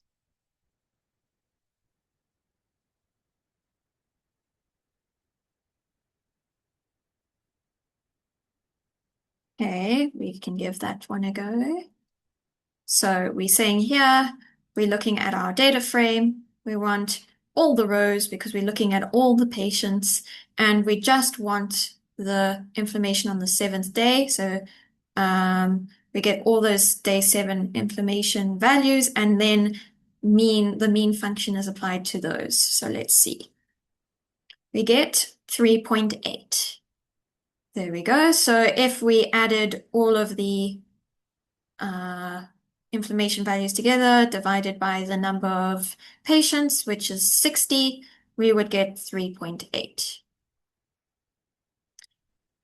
We can also use other statistical ones like median. So if you want, instead of the average, you want the median of the data for the 7th day, again, for all your patients, you can run the median. So that's the middle on day 7 for all patients. Right. How would you get the mean of patient 1 on day 7 using the patient 1? Okay, so the thing is, if you're going to be using mean, so if you're looking at patient 1, on day 7, you're going to have only one value anyway, because for patient 1, they had a specific reading on day 7. But let's see, it might work anyway. So we know we have patient 1 here, which is 40 values. And we want, I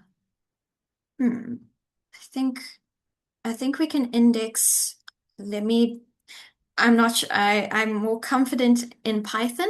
This would work in Python. Let me see whether it works in R. It would be, I want the 7th day. There we go. So instead of saying I want for indexing this in the number of rows and number of columns, you've only got one long list here. So I'm saying, please give me the value that comes 7th in the list. So you don't need a comma here. So I just say, please give me the 7th value in this list. You don't have a row and a column. And then that's your value there. And you could technically put that inside mean, but it's only one value, so it's going to give you exactly the same thing. Mean patient 17. Argument is not numerical or logical, returning NA. That's interesting. So it seems like it's not happy when you try and do that. I just want to see whether that's because, so if I just gave mean of 9, okay, so that does work. Interesting.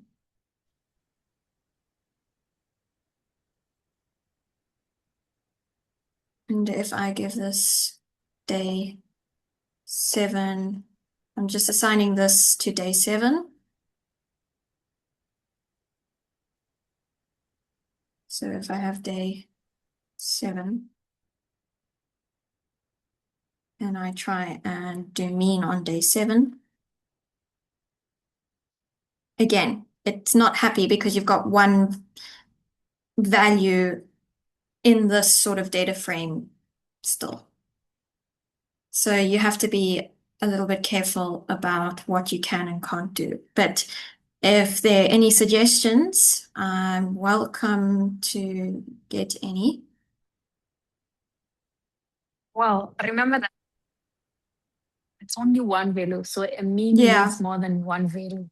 So obviously Yeah. it becomes illogical. Yeah. It's expecting you to have given something like 1 to Yes. 7. Yes. So we But can still, only it's not make happy. the It's still not mean for the happy. whole day.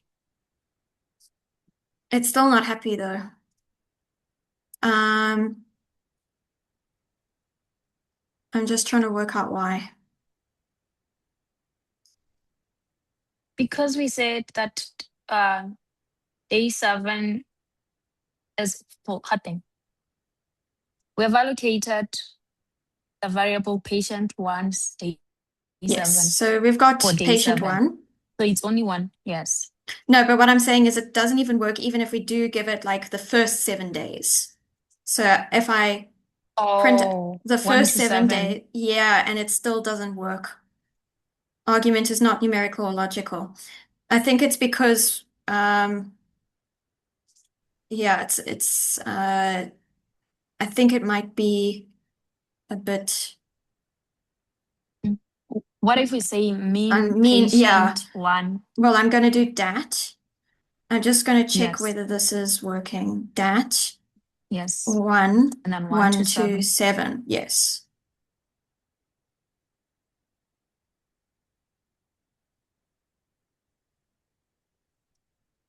Hmm. What am I missing?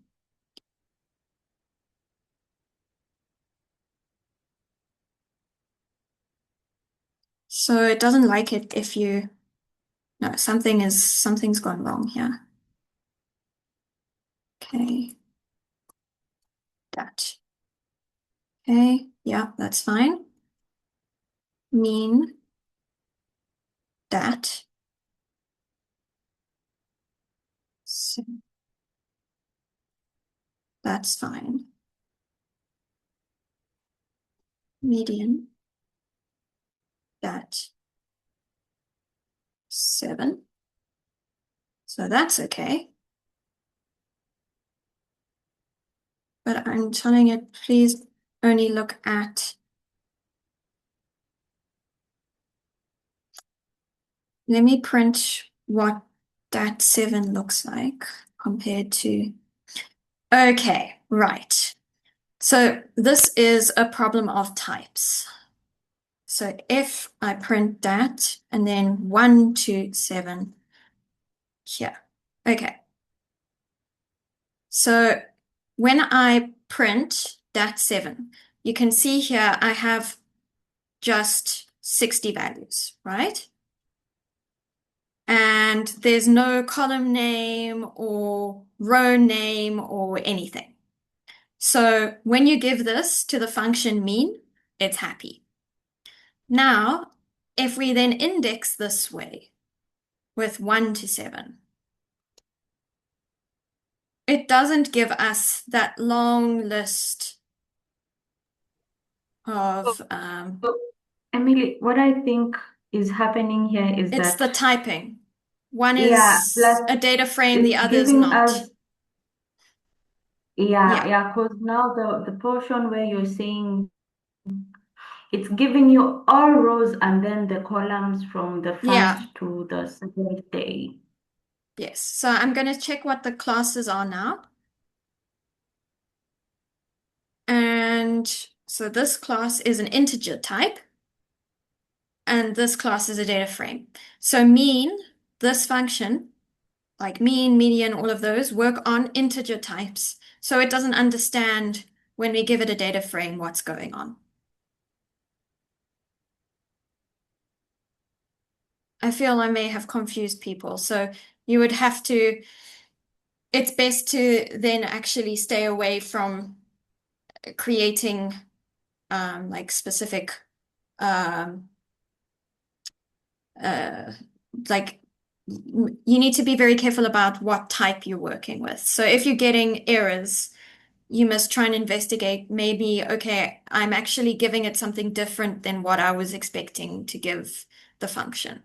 So yeah, so just be careful when doing things like that. So that's why in the examples, we literally just have like the mean over all patients for one specific day, and we're not like getting a whole big data frame returned to us instead of just integer values. I think, have I lost anyone with this? I feel I might. We went a little bit deeper than what's in the course information. So if you're very confused, let me know. Otherwise, I will continue. So just, yeah, don't worry too much about this. At the moment, we're just going to be looking at these, just the mean for a specific day or something like that for all people.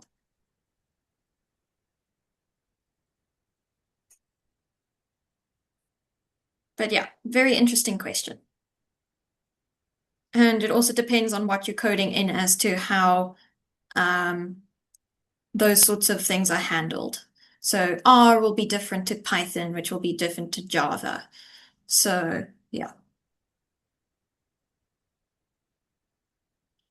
Right, so we looked at mean, median, min, max, and the last one is standard deviation. So standard deviation is SD, and we're telling it, okay, we want to see what the standard deviation was on the 7th day for these patients, and we can get a standard deviation value.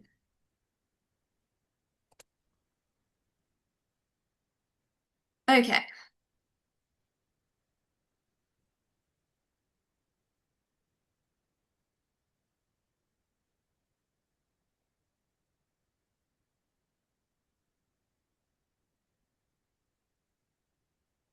So, okay, we've got this here in forcing conversion. So we were having this problem. You can force it to convert from like a data frame or whatever to an integer with things like, so what can sometimes happen is you can do max of data where you have the first patient, where you get 18. And then if you do the same thing with mean, you get this error again.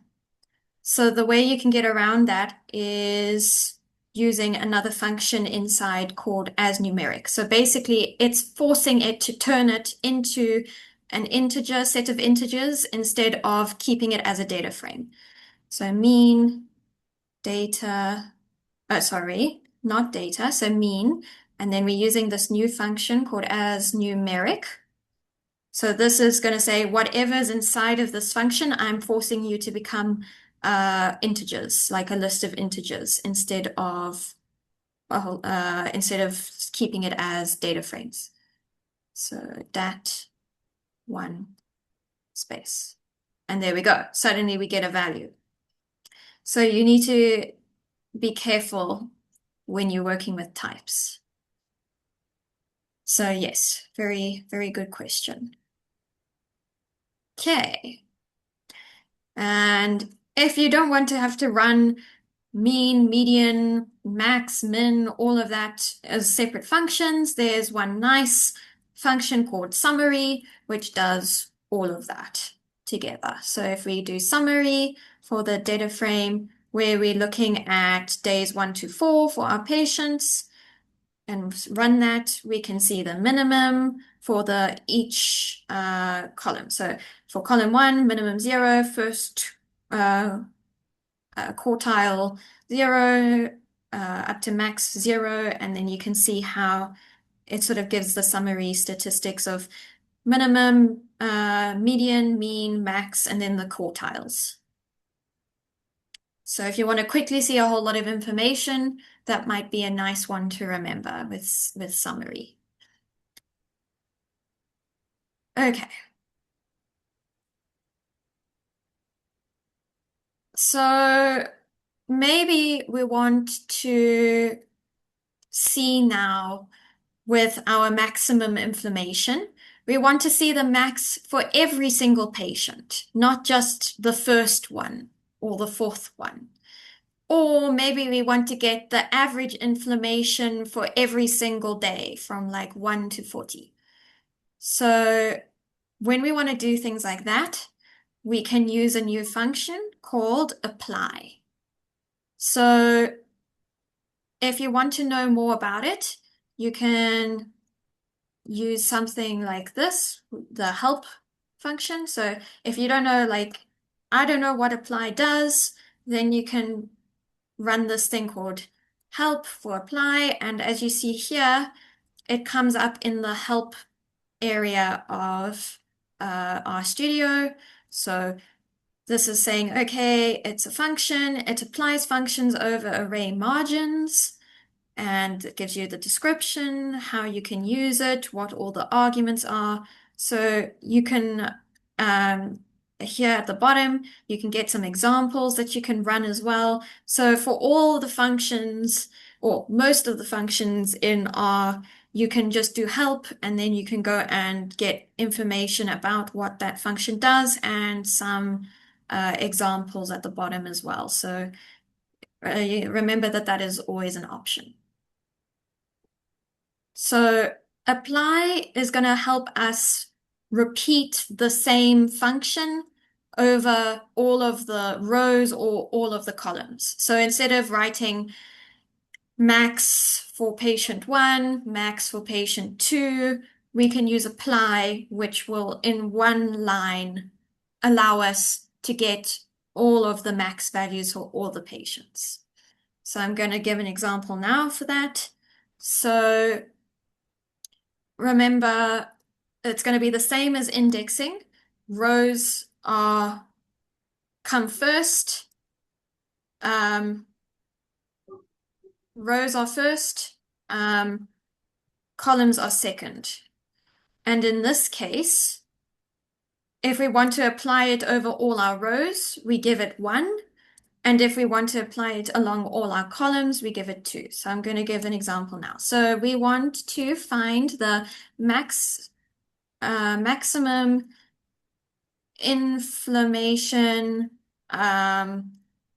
for per patient over the full 40 days. So I'm going to say, okay, not average, max patient inflammation, because this is our variable that we're going to store the results in. And we're now going to assign to that, we're going to use our apply function. So we're going to say, I've got my data frame dat. So that's the data I'm working with. So please look at that. I want you to apply this to all the rows. So 1. We don't want to find the maximum per day. We want to find the maximum per patient. So row is 1. And then, well, what are we trying to do? We're trying to find the maximum. So we give it the function name max. Note that we don't put the brackets for the function there. So what it's saying is, with this function apply, I have this data. I want you over to apply a function for each row. And what function do I want you to apply? I want you to apply the max function. So we get the maximum inflammation value per row. So let's run that. Okay, so we ran it, and because we have assigned it a variable and haven't put brackets around it, we don't get the output there. So instead, it'll be in our global environment. We can see here we've got in values our max patient inflammation, and we can see that it's ints with 60 values, and there are the values. So we can also just print it out, max patient inflammation. So I'm printing it to the console, and there we go. So for the first person, their max was 18. Second person, their max inflammation was 18. Then 19 for the third person, 17 for the fourth, and so on and so on. And now, okay, so we were looking at the max inflammation per patient. Now maybe we can do average inflammation per day for all patients. So how do you think we can do that potentially? So I'm going to say average day inflammation. So what do you think I should put after the assignment? So what are we going to give this variable?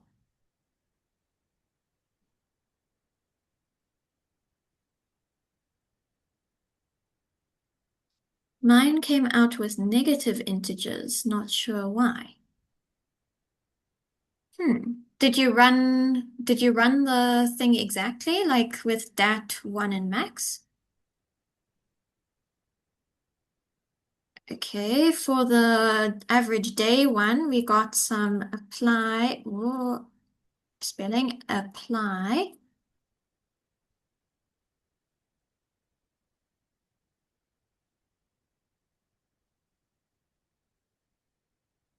That to mean. Right, so we're saying apply to all our values. We want to go over each column. And what do we want to apply to each column? We want to find the mean.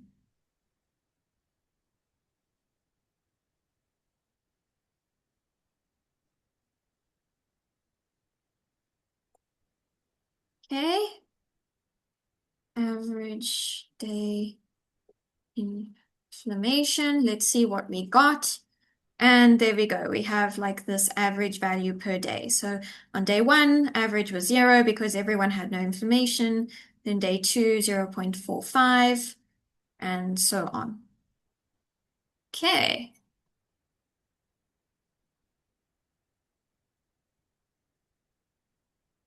So the other part that we've been looking at all numbers, right? So we have an inflammation level, which is a number, and we've been doing indexing and things with numbers. You don't have to, it doesn't only just work on numbers for our indexing. We can also do it with characters. So I'm going to give a very quick example here now. So an animal we can have is, so we have a combine function, and we have a monkey, and we're just going to put in each character. We put inverted commas around each character because we trying to tell R that our type that we're using are characters. It won't understand if you don't have the inverted commas. It'll think you're trying to call something called M, or it's a variable name called M. So if you put the inverted commas around this M, it means I'm giving you a character M. Whereas if I gave it M, it will say you don't have a variable name called M. So be a bit wary when using strings and characters because you need to have the inverted commas around them. So we can have an animal like that. And if we print what animal is there, we see we have 6 characters that make up monkey. And I can say, I just want the first 3 characters in this. So we use exactly the same indexing as before, but just so we still use the square brackets. And then because we just have a list, right? We don't have both rows and columns. We've just got one list, one row. That's why we have just one, and then with our colon sign to 3 to say I want 1, 2, and 3, and that will work. So we don't need a comma like this because we're not working with both rows and columns. We're just working with one list of things. And so, yeah, it works exactly the same way. It doesn't matter whether it's numbers inside that list or if it's characters inside that list. You could even have like more than one character here. So you could have like monkey, octopus, octopus or something.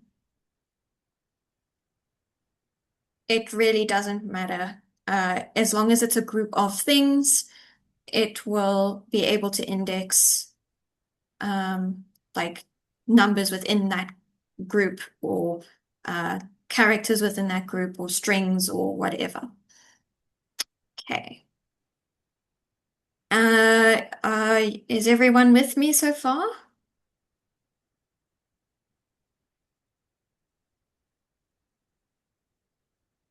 I see some thumbs up.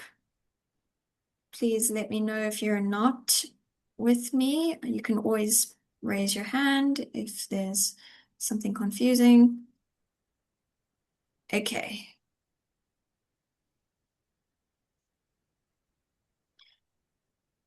There is also something that might happen if you do negative indexing. So you don't always have to have positive numbers. So what do you think this might do?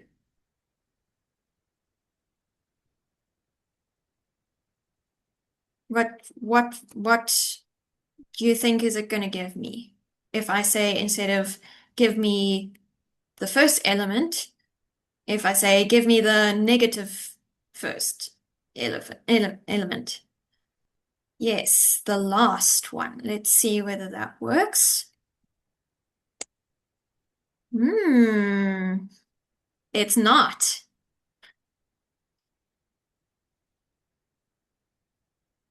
So in R, it removes the first element when you do it this way. It is different to other programming languages where this would just give you the last element in the list. So this, that's one thing to keep in mind. Indexing works differently between different languages. So in R, if you give it like -1, it's going to give you everything except the first. So it removes the first index, the first item, because you've given it negative here. So that almost means remove the thing that was at first. So if I now say this, what do you think might happen?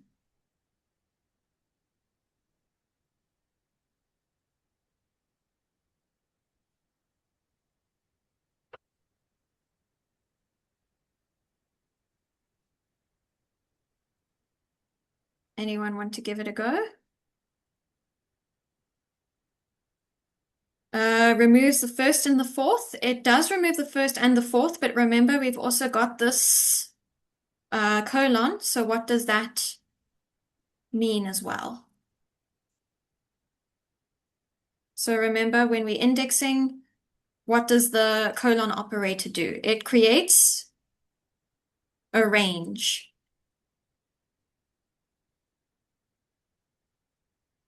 So it will, let me show you what happens. So if we have -1 to -4 like this,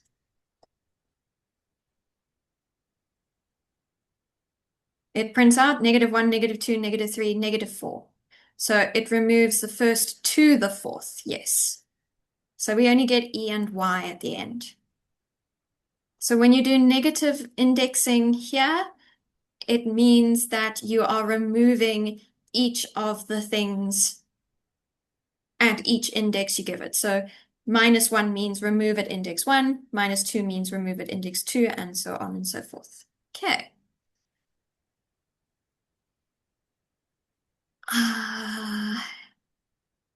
If at any time you're unsure about what may be happening with indexing inside the brackets, you can always take out what you're doing inside there and running it and seeing what sort of thing it's returning so that you like, okay, I see it's this whole range or whatever it is. So you can usually break it down a little bit further if you're unsure of what's happening within a certain part. Right. So I think let's go on. Is everyone happy with indexing? There are some extra challenges we can try, but I don't know whether you want to keep going on to plotting or whether you'd rather try and do some more examples with indexing before we keep going.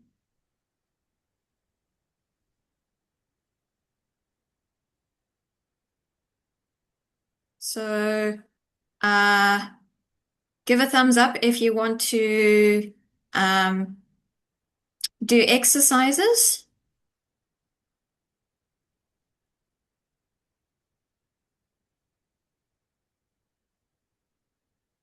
I see a couple thumbs up. Okay. Okay, let's do one more exercise and then we carry on to plotting. So I'm gonna do, which one? Let's see, which one should we do?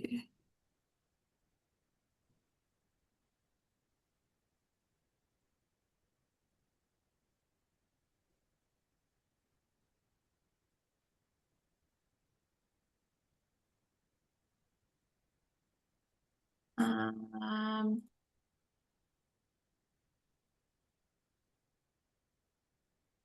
okay.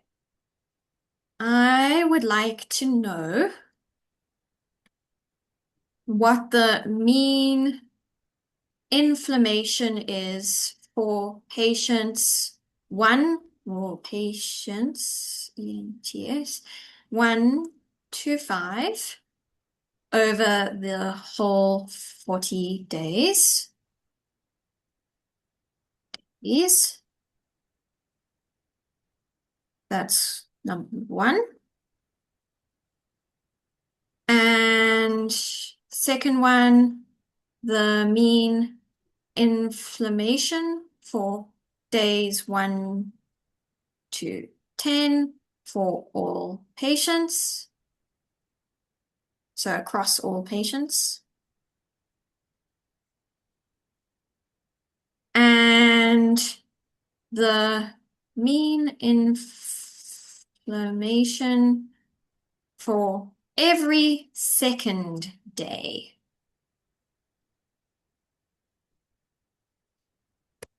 across all patients.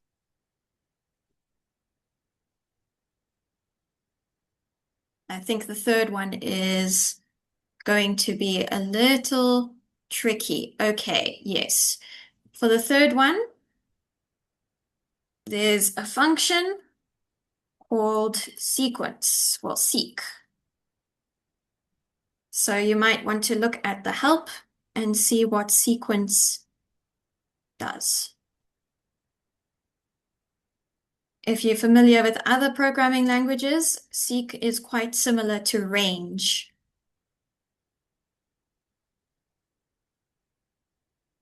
Right, let's see. Do I have any answers for any of the questions? I will give 5 minutes and look in the chat.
Hi, Emily. Hi. In the meantime, can you please just quickly explain for me the RC again, the one that we got on the bottom right? This one, or No, what? on the right side, like got to the R sequence generation. This is the help. So when I did help for Seek, it's Mm. giving you the information as to how you can use sequence. So here they say you give your first argument is from, so where you're starting, to where you're ending, by is how many you're going up by Okay. normally. Yeah.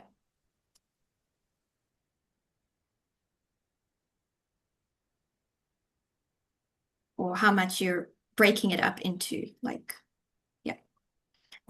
So 2 by 2.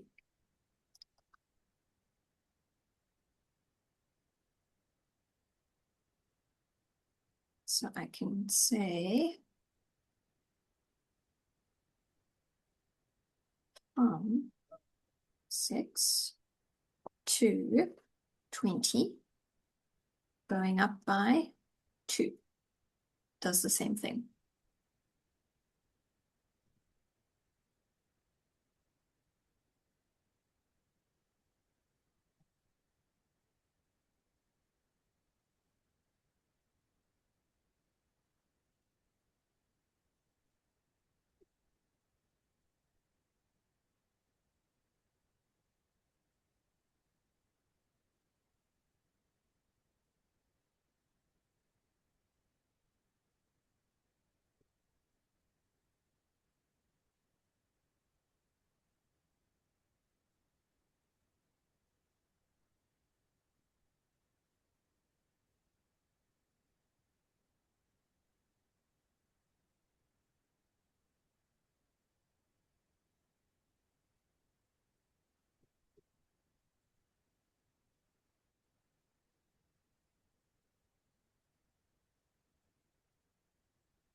Hey, let's go through this together. So, for question 1, we want to find the mean inflammation for patients 1 to 5 over the whole 40 days. Okay. So we know we need to apply over the whole 40 days, and it's for each patient, 1 to 5.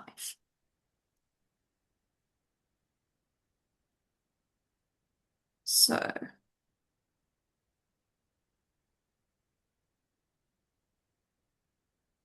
we're going to have, let's start with the easier part. So we want patients 1 to 5 from our data. So we can see, okay, we can type in dat and then index 1 to 5 for our rows and get all our columns. And at that point, we have, yes, our 5 rows and our 40 columns. Then we want one mean value per patient. So we're going to apply a mean value to each of these rows. So we want to use our apply function, and instead of giving it dat at this point, because we don't want to apply it over every single patient, we want to do it over just patients 1 to 5. So instead of dat, we're going to keep it as patients 1 to 5 indexed from that. Okay. So with apply, we have what we wanted to look at, whether we want to apply it over rows or columns, and what our function we want to apply is. So we want to work out what the mean inflammation is. So the function that we want to apply is mean. So now we're left with, are we applying over rows or are we applying over columns? Which do you think? We want one inflammation value per patient.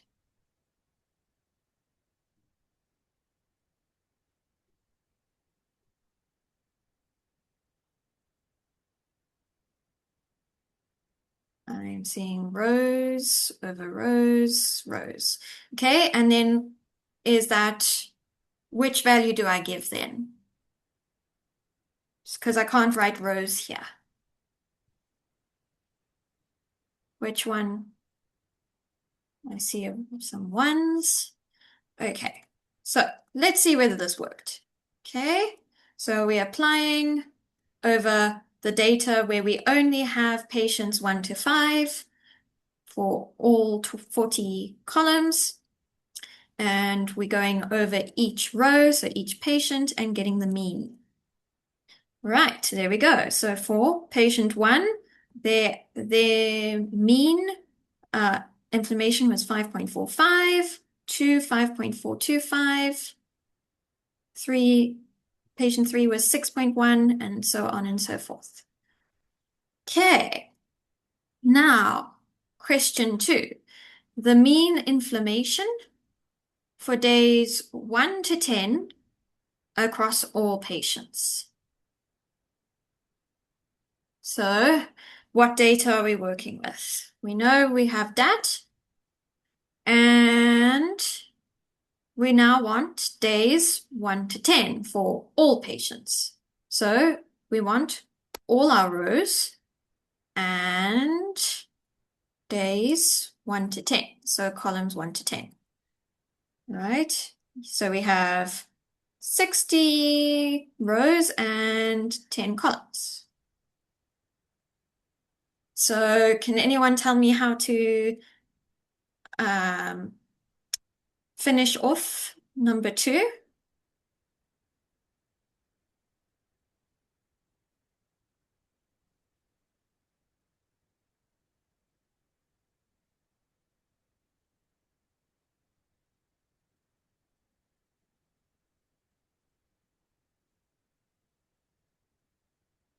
Okay, so we need to use our apply function again. And we're saying we're applying it on our data, which is all 60 patients, so all 60 rows, but only columns 1 to 10.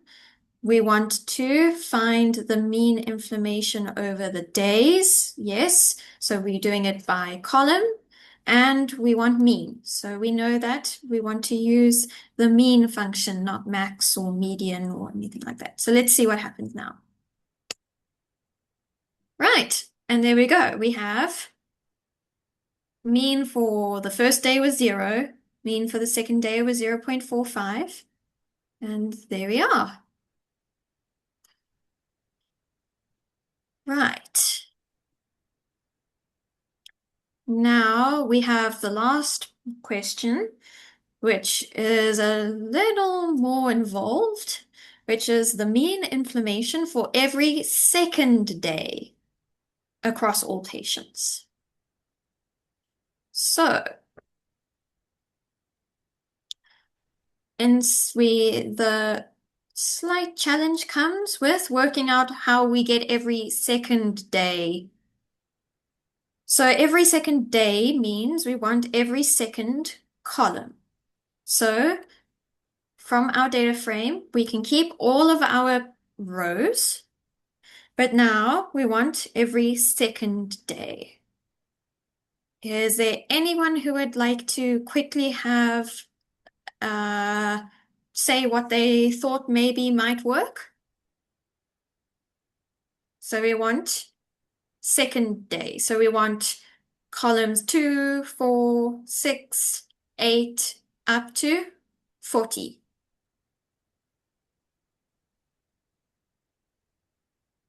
I'm gonna give a hint that you use the sequence function.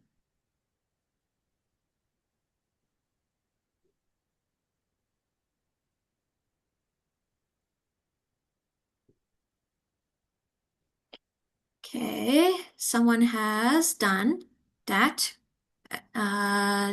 That open square brackets, the comma, and then seek. Okay, so seek. So we're going to say from to, because we want every second column. So we want 2, 4, 6, etc. We want to go up to 40, because that's how many columns we have. And then by is how many we go up by. So we're going up in twos. So it'll be 2, 4, 6, all the way up to 40. So let me do this here. If we look at just sequence from 2 to 40 by 2, we're going up in twos to 40. If I changed by to 3, it would be going up in threes. And see, it doesn't include anything over 40. So it would go 2, 5, 8, up to 38. And because 41 is the next thing in the sequence, which is over 40, it doesn't print that. Okay, but for us, we're going up in twos. We're going from 2 to 40. So by doing that, we have these columns here now. We've got columns 2, 4, 6, 8, 10, 12, up to 40. Great. And now we're going to do our apply. So we're applying on that data every second day.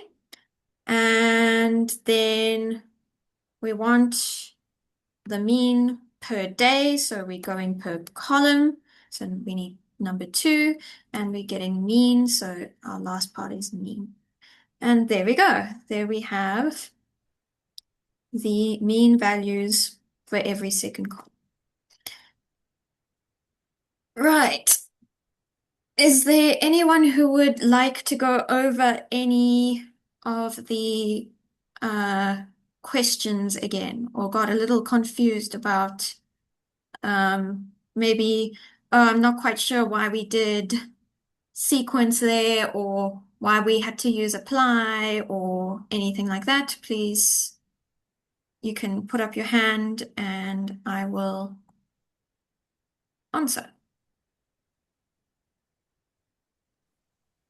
Yes, please just quickly go through why we applied these codes that we applied now.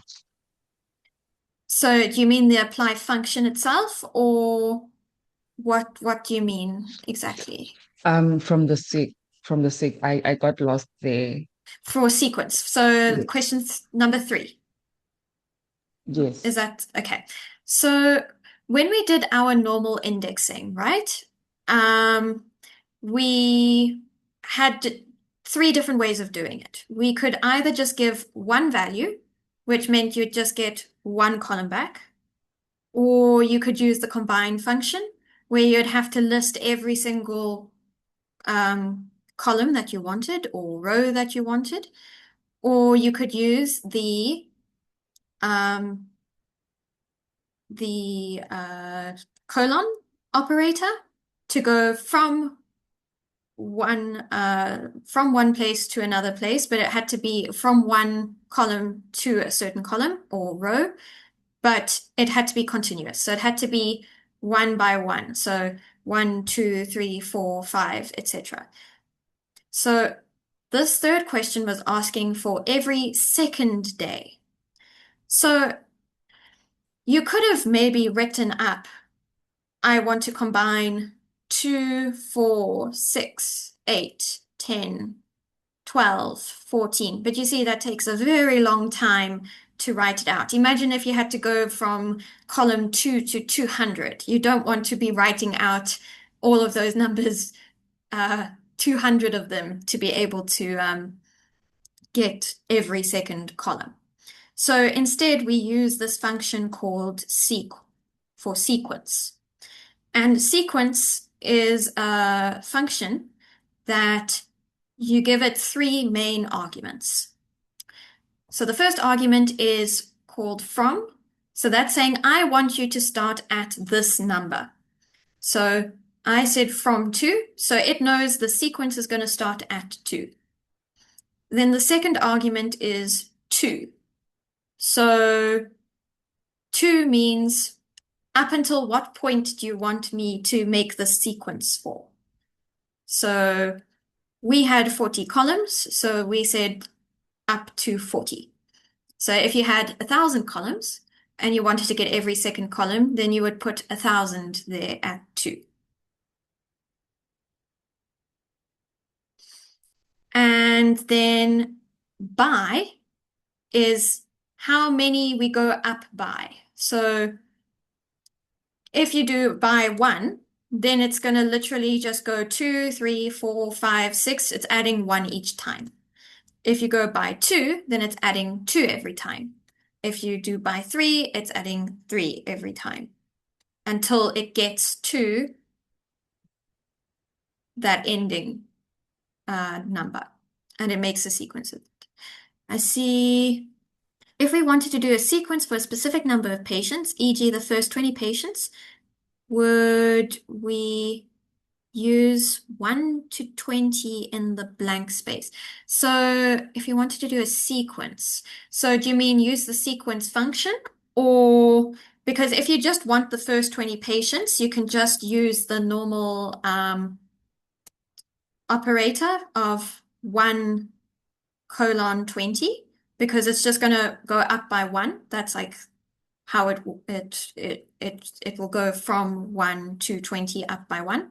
But sequence we use specifically when we want to go up by a different number. So, I mean, technically you could do sequence from 1 to 20 by 1. And you'd get the same result as just writing 1 colon 20. So this is much faster than this way of doing it. But you cannot go up by 2 when using this operator, this colon operator. So that's why we had to then use sequence, seek, so that we could get 2, 4, 6, 8, 10, etc. So, yes. Hi, Emily. Hi. What I'm trying to understand is we did the sequence for all the patients. So if you just want to do a subset, Okay. for the first 20, would we just, yeah. So then you would add in here for your patients, because that's your rows you're talking about, 1 to 20. Yes. Yes, Okay, sorry. okay. Yes. All right. Of course. Sorry, I was getting confused. Yeah, exactly. No, it's cool. Great. Thank you. Sure. Okay. So are we together on the same page?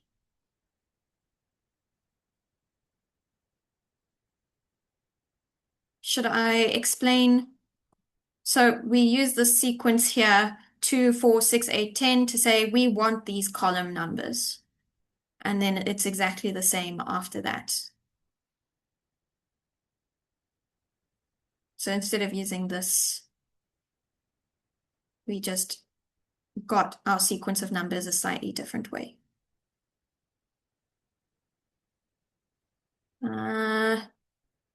Okay. Right. I think we should go on to plotting our data now. So we've managed to calculate some metrics like the average inflammation per day and such. So if we go back up,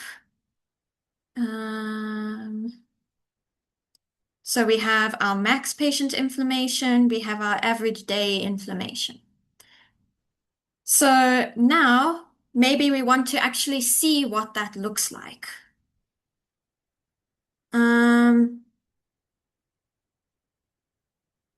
So when we plot, we can give it the function plot, and we tell it, okay, we want to plot our average day inflammation. And let's see what happens. If we now look at our plots part, we can see that there is a plot that it's made.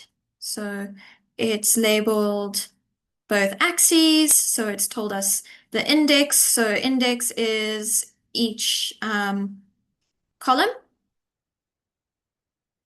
So per day. And then our average day inflammation is on the y-axis. So that's quite useful. We can just give the value straight to plot and it can plot them based on index. So this corresponds to the number day 1, day 2, day 3, day 4, etc. of treatment. Right.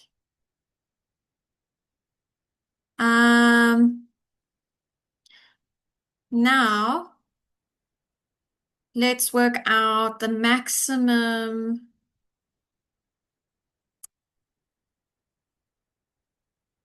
per day, maximum and minimum inflammation per day. So we want maximum inflammation per day. So max day inflammation. Note that I'm assigning what we're going to get out to a variable so that we can plot this information, because if you didn't assign it to the variable, you'd have to put this whole function into the plot portion here. So for now, it's easier if we just assign it to a variable. So we want to get the maximum inflammation per day. So apply. We want our data. Are we applying per row or per column?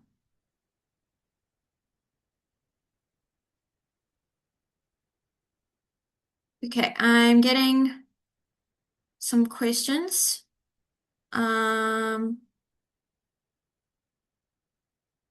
Okay.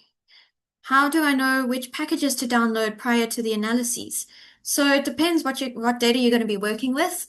All of this that we're doing at the moment is already built in, so you don't need any additional packages. And the only one that I have seen so far that you might need to download is NITR, but I'm not sure whether it comes pre-installed or not. So NITR is one of the ones that we might get to tomorrow or the next day. Okay, so and then I'm just gonna paste in the answer for C per Siffler.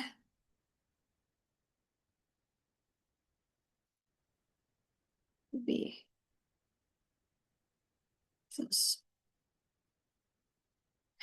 Okay, so yeah, we're working with over columns, so we want number 2, and we get our data, and we can plot our maximum inflammation. So our maximum looks even more regular than our average. That's like a very neat triangle. Okay, so we looking at per day index, and then the maximum inflammation level per day over all the patients. Okay. And minimum, we can also have a look. So we're going to do almost exactly the same thing, except instead of max, we are just going to use minimum. So min day inflammation, we're going to use our apply function again. We're applying it to all our data. We're applying it per column. And instead of max, we are now doing minimum. And we can plot the min day inflammation. And we get a slightly different plot here, where the minimum was 0 for the first 4 days, then 1 for the first 4 days. As you can see, it is very synthetic data because no real data would look this clean.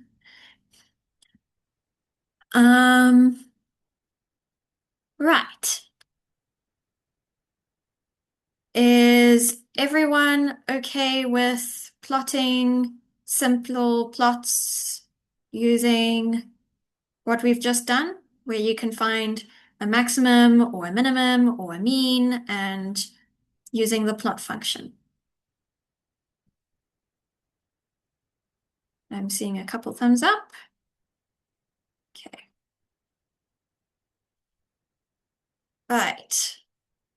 In the last 30 minutes, I'm going to explain what a function is and how we can create functions in R. Okay, so we're at functions now. Also remember to use Control S to save your script, or use this button over here. So if I'm writing like this, you can press save to keep all of your commands so that tomorrow you can refer back to what we've been doing yesterday. Well, will then be yesterday, but what we did today. Right, so functions.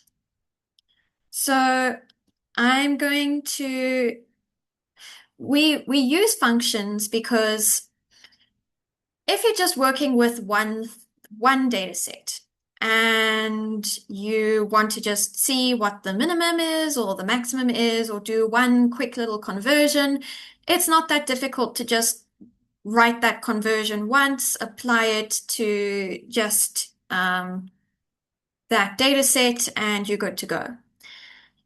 The problem comes in when you want to do the same thing to 100 data sets. Like, let's say you went and collected this data 100 different times.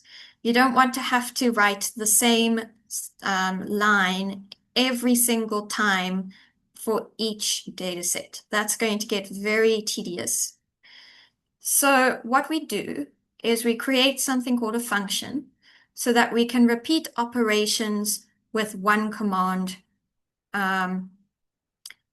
doing the same thing many times. Just keep applying this whole list of things we want to do to a whole lot of things that we want to apply it to. So it's very useful if you want to do things all at once with, like, I want to do X, Y, Z calculations, and I don't want to have to change the variables inside that every single time to match the specific data set that I'm currently working on. So I'm going to give an example now. We're going to convert from degrees Fahrenheit to degrees Celsius. Okay. So when you are creating Fahrenheit, when you are creating a function, there's very specific keywords that you will need to use. And there's like a very specific structure to it, because if you don't follow the structure, R is not going to know what you are trying to ask it to do. So it won't recognize that you are writing a function. So when you create a function in R, you first start with the name of the function. So we are making a function that's going to go converting from Fahrenheit to Celsius. So I'm going to call it Fahrenheit to Celsius. You want to try and use descriptive names for your functions, because if you call it my function 1, you're not going to really know when you come back a week later what your my function 1 was doing. So Fahrenheit to Celsius. Then we have our assignment. So our less than sign and the dash. And now we have this keyword function. So we're telling it, right, we are making a function here. And then we have our brackets. So inside the brackets, this is where you give it the number of things it is expected to, the number of arguments you want it to take in. So for example, for apply, we had 3 arguments. We had the data that we wanted to apply our function, the function to. We have the second argument, which is whether we are doing it by row or by column. And the third is the function that we want it to apply to this data. So here we are defining how many arguments are we wanting to our function to have, and what arguments are those. So when we have a function that's going to convert Fahrenheit to Celsius, we have to give the function our Fahrenheit temperature. It can't, if we don't give it a value, it's not going to know what to convert to Celsius. So we're going to create an argument called temp f. So remember when we had sequence here, there was an argument called from, an argument called to, and an argument called by. And these help people who are using these functions know what they're meant to be putting in as arguments. So we are calling our argument temp f, so that people who are going to use our function know, oh, right, we need to give this function our temperature in Fahrenheit. So we've got our one argument input, which is going to be whatever the person using the function is going to give you some temperature in Fahrenheit. Okay. Now we're going to open curly braces. So when we open these curly braces, whatever is inside these is what is going to happen in the function. So we are saying whatever's in here, you are going to run when we call Fahrenheit to Celsius. So for our things like, I don't know, if we had, when we look back to like the mean function, that was already defined for us. We just gave it some input and it gave us the mean back.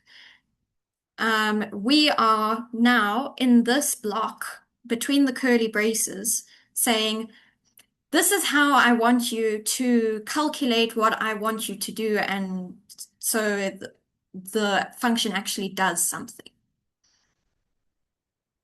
So for us, we want to calculate our temperature in Celsius. So if we want to make a temperature in Celsius, so temp_C.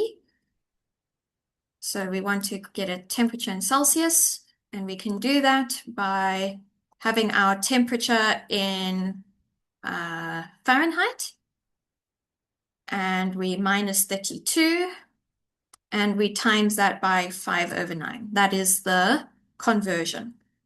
That is the normal algorithm for converting Fahrenheit to Celsius. Okay, so what we've done here is we're expecting that there's going to be an argument that's given which has a value. We're going to say, take this value, minus 32 from it, times by 5/9, and that's going to give you your temperature in Celsius. But now it's like, okay, great, I calculated it, but it's just going to be sitting there in your function, and you're going to run the function and nothing's going to happen. Like, let me show you. Okay, so we've got this function here.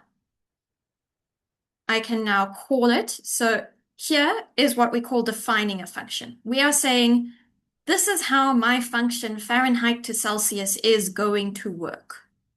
So that's defining it. Now, I'm going to say here, now I am doing what is called calling this function and saying, now I'm giving you that my temperature in Fahrenheit is 100. Now calculate what the degrees Celsius is for us. So here I'm saying how it works, and now I'm actually using it. So it knows when I say this, what this means. So I'm doing Control Enter to create a function here. So it knows in memory that we now have a function. If you look over here, we've now got a functions in our environment. So it knows we've created a function. And let's run Fahrenheit to Celsius 100. And we go, oh dear. We ran that and it ran.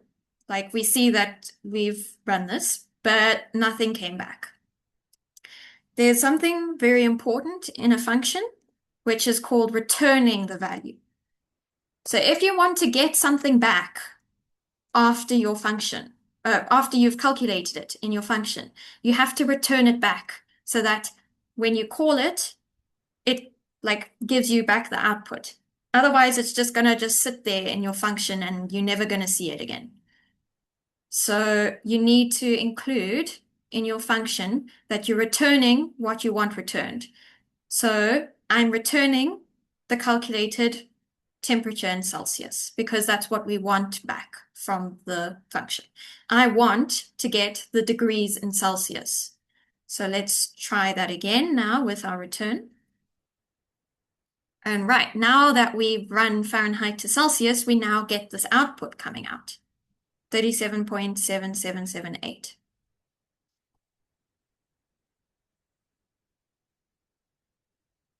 And now, because we've written this once, we don't have to keep writing 100 minus 32 times 5/9 and get that. And then, like, if you wanted to then run it again for, I don't know, like 120 degrees Fahrenheit, you'd then have to change it here again.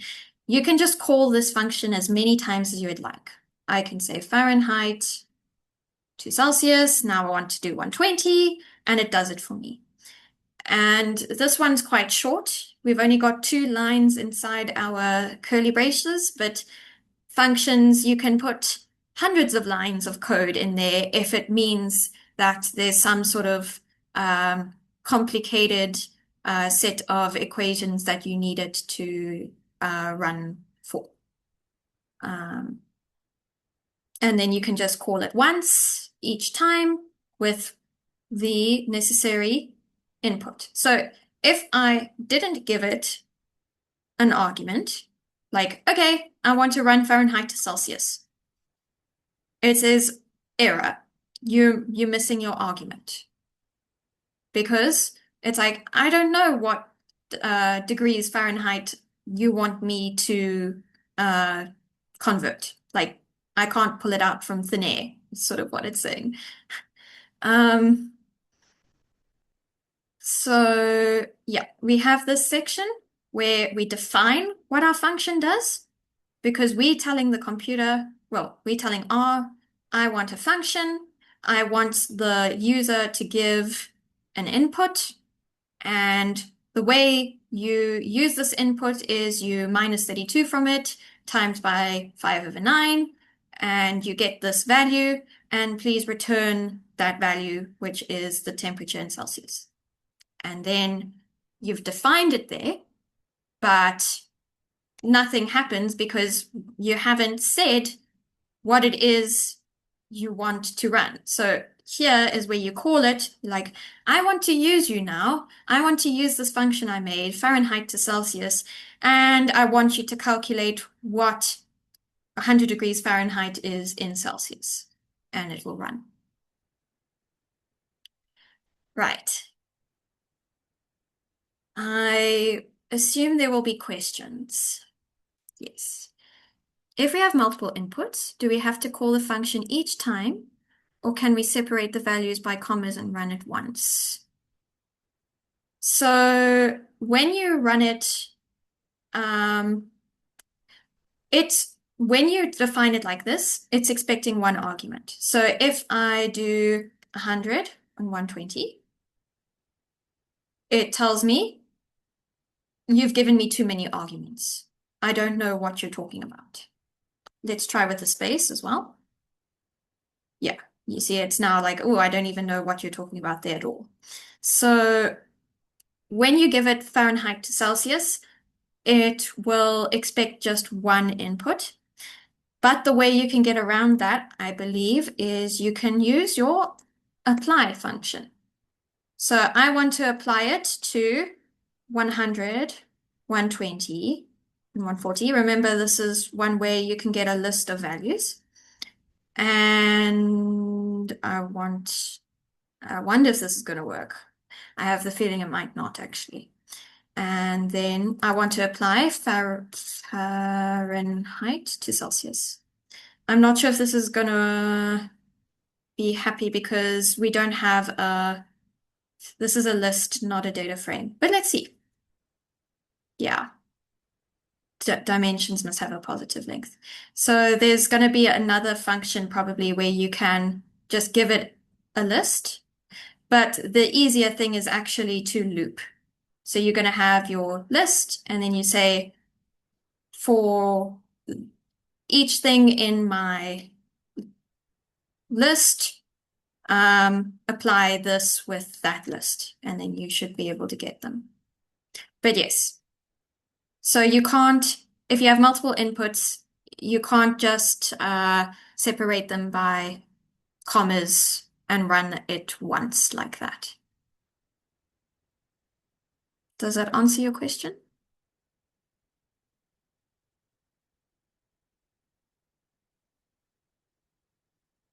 Yeah.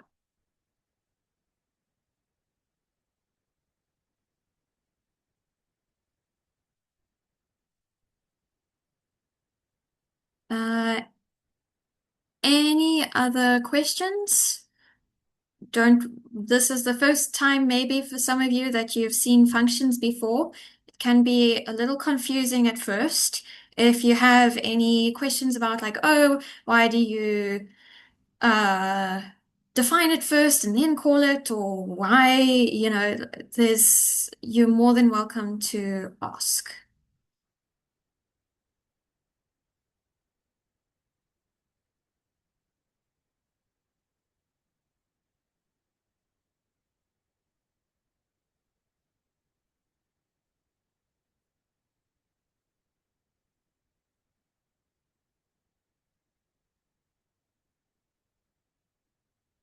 S apply. Is that for apply a function over a list or a vector? Thank you so much, Takuzo. Yes. So you can do this. And so instead of apply, it's S apply.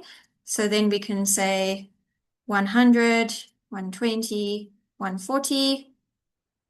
We want to, I don't know how, I think you just do that and then Fahrenheit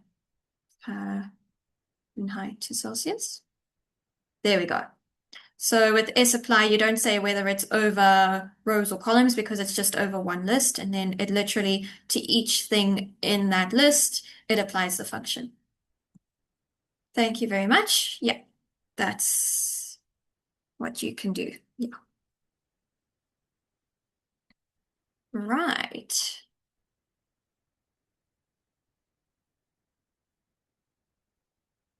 So we can see what a couple things are. So apparently, I do not know much about Fahrenheit.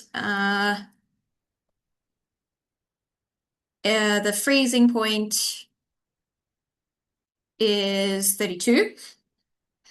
So let's check whether our function is working by giving it 32, and we'd expect it to produce 0, right? Water freezes at 0. Yeah. So freezing point of water is 32. Yeah, so we get 0 there, so that's looking promising. And the boiling point of water, according for Fahrenheit, Fahrenheit is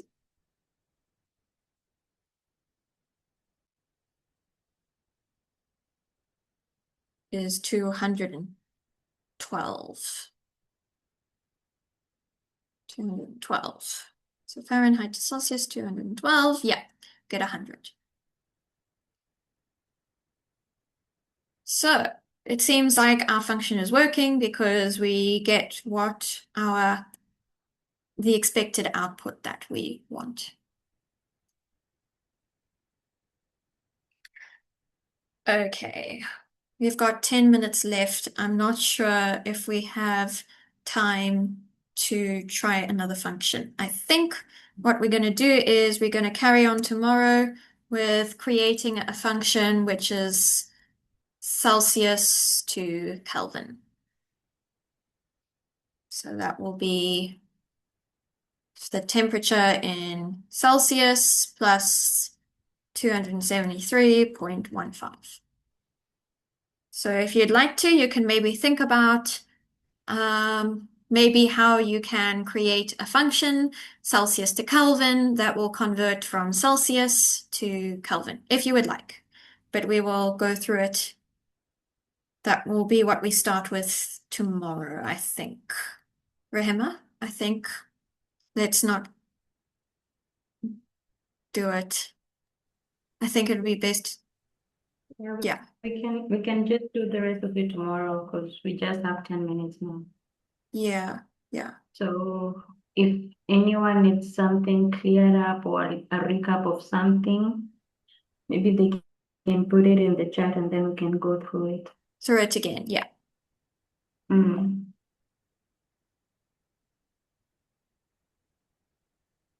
Also remember to keep saving your code because we will carry on from tomorrow. Yeah.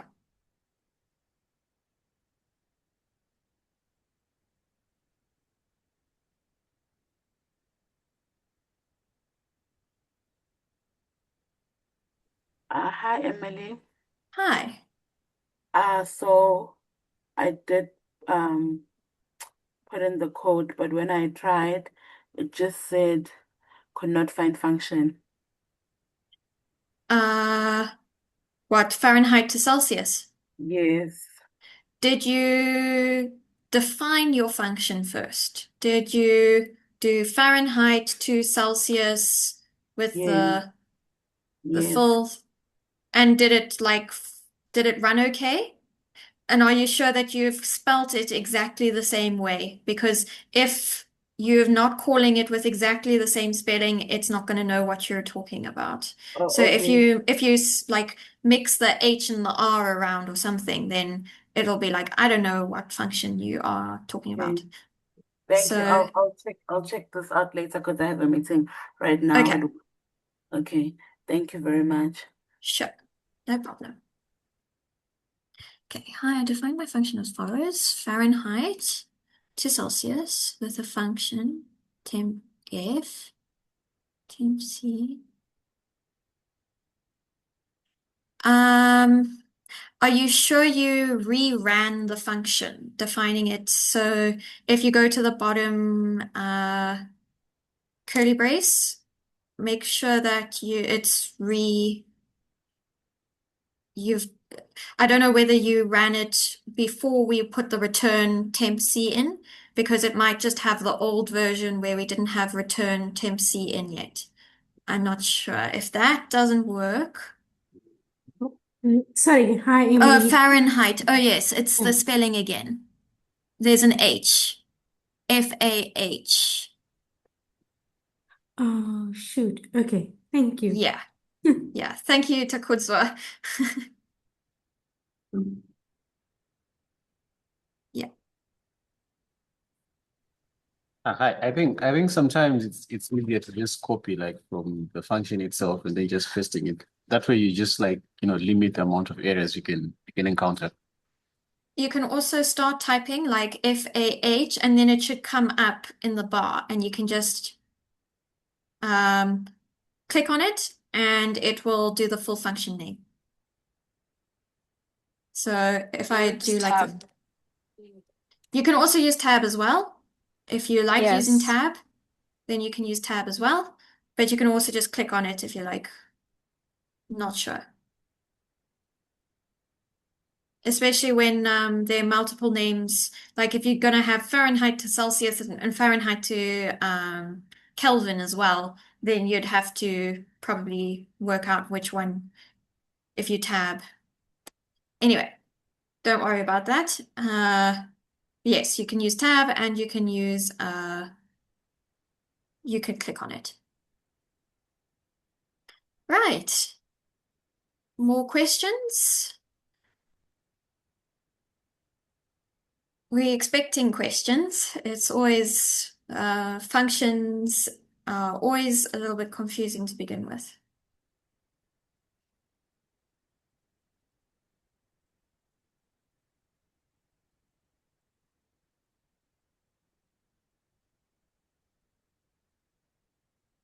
How do we save again? You can do Control S. So if you're inside your script.r, Control S, or comment, let me just do comment. Do you see my pointer on this blue bit here? Yes. Yeah, you can Yes. just click that. That's the other way to save. Okay, So thank you. Control S or click that. Yeah.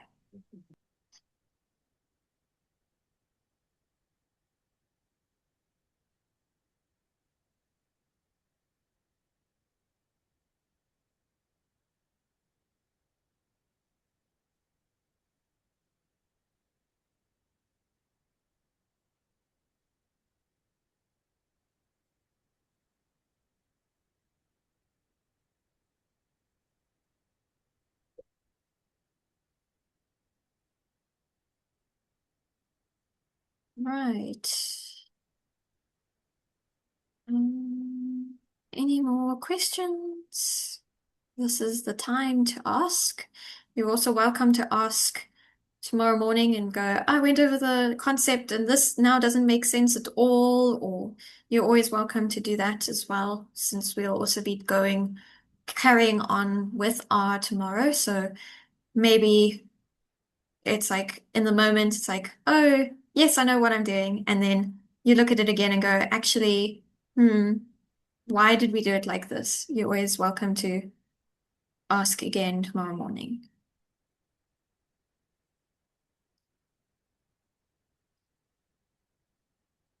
Okay, I'm not seeing any hands or anything, so yeah, final chance to raise your hand or put something in the chat for questions.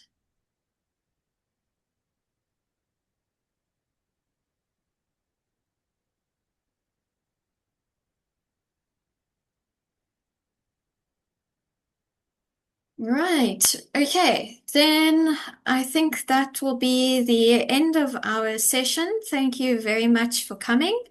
I hope there was something new that you have learned from R, or whether that's maybe plotting or indexing or functions, or even just being able to read. If you can read in a CSV file, that's good. Concerning Git, does linking mean that it curates it for you? If you link it to RStudio, is that what you? Yeah. So what it does is that it initializes on your local machine a repository. But I think we'd have to investigate. You'll probably have to do the git add and git commit, or it will, if you save, it might ask you, do you want to commit this change? But so what it will do is it will do the git init for you. So it initializes that hidden file, which is going to keep track of your progress. But as to how much of that progress you have to manually make sure is committed, I'm not entirely sure. But if you want, you're welcome to, we can try it tomorrow morning, or yeah, we can investigate if you would like. Is there a link for today's session to catch up? There isn't a link. If you mean, oh, do you mean the content? Yes, I can give you, I can show you. So we got through episode 1 and partway through episode 2. So I'm gonna send now episode 1, and you can then go on to the beginning of episode 2 in terms of the content itself. But I'm not sure, the recording is probably not going to be available until sometime tomorrow.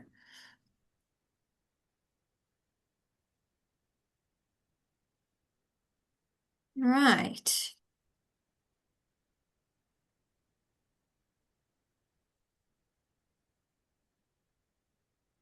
Yeah, I think all I can say then is thank you everyone for coming. And we will continue with R tomorrow. So if you were unable to set it up this morning, then if you could please try and download RStudio and go through the uh, the starting with data episode, and yeah, we will continue with episode 2 tomorrow. Yeah, thank you everyone. And yeah, thank you to Rahima as well for helping, and Takudzwa for helping in the chat. Yeah, I will see you guys tomorrow.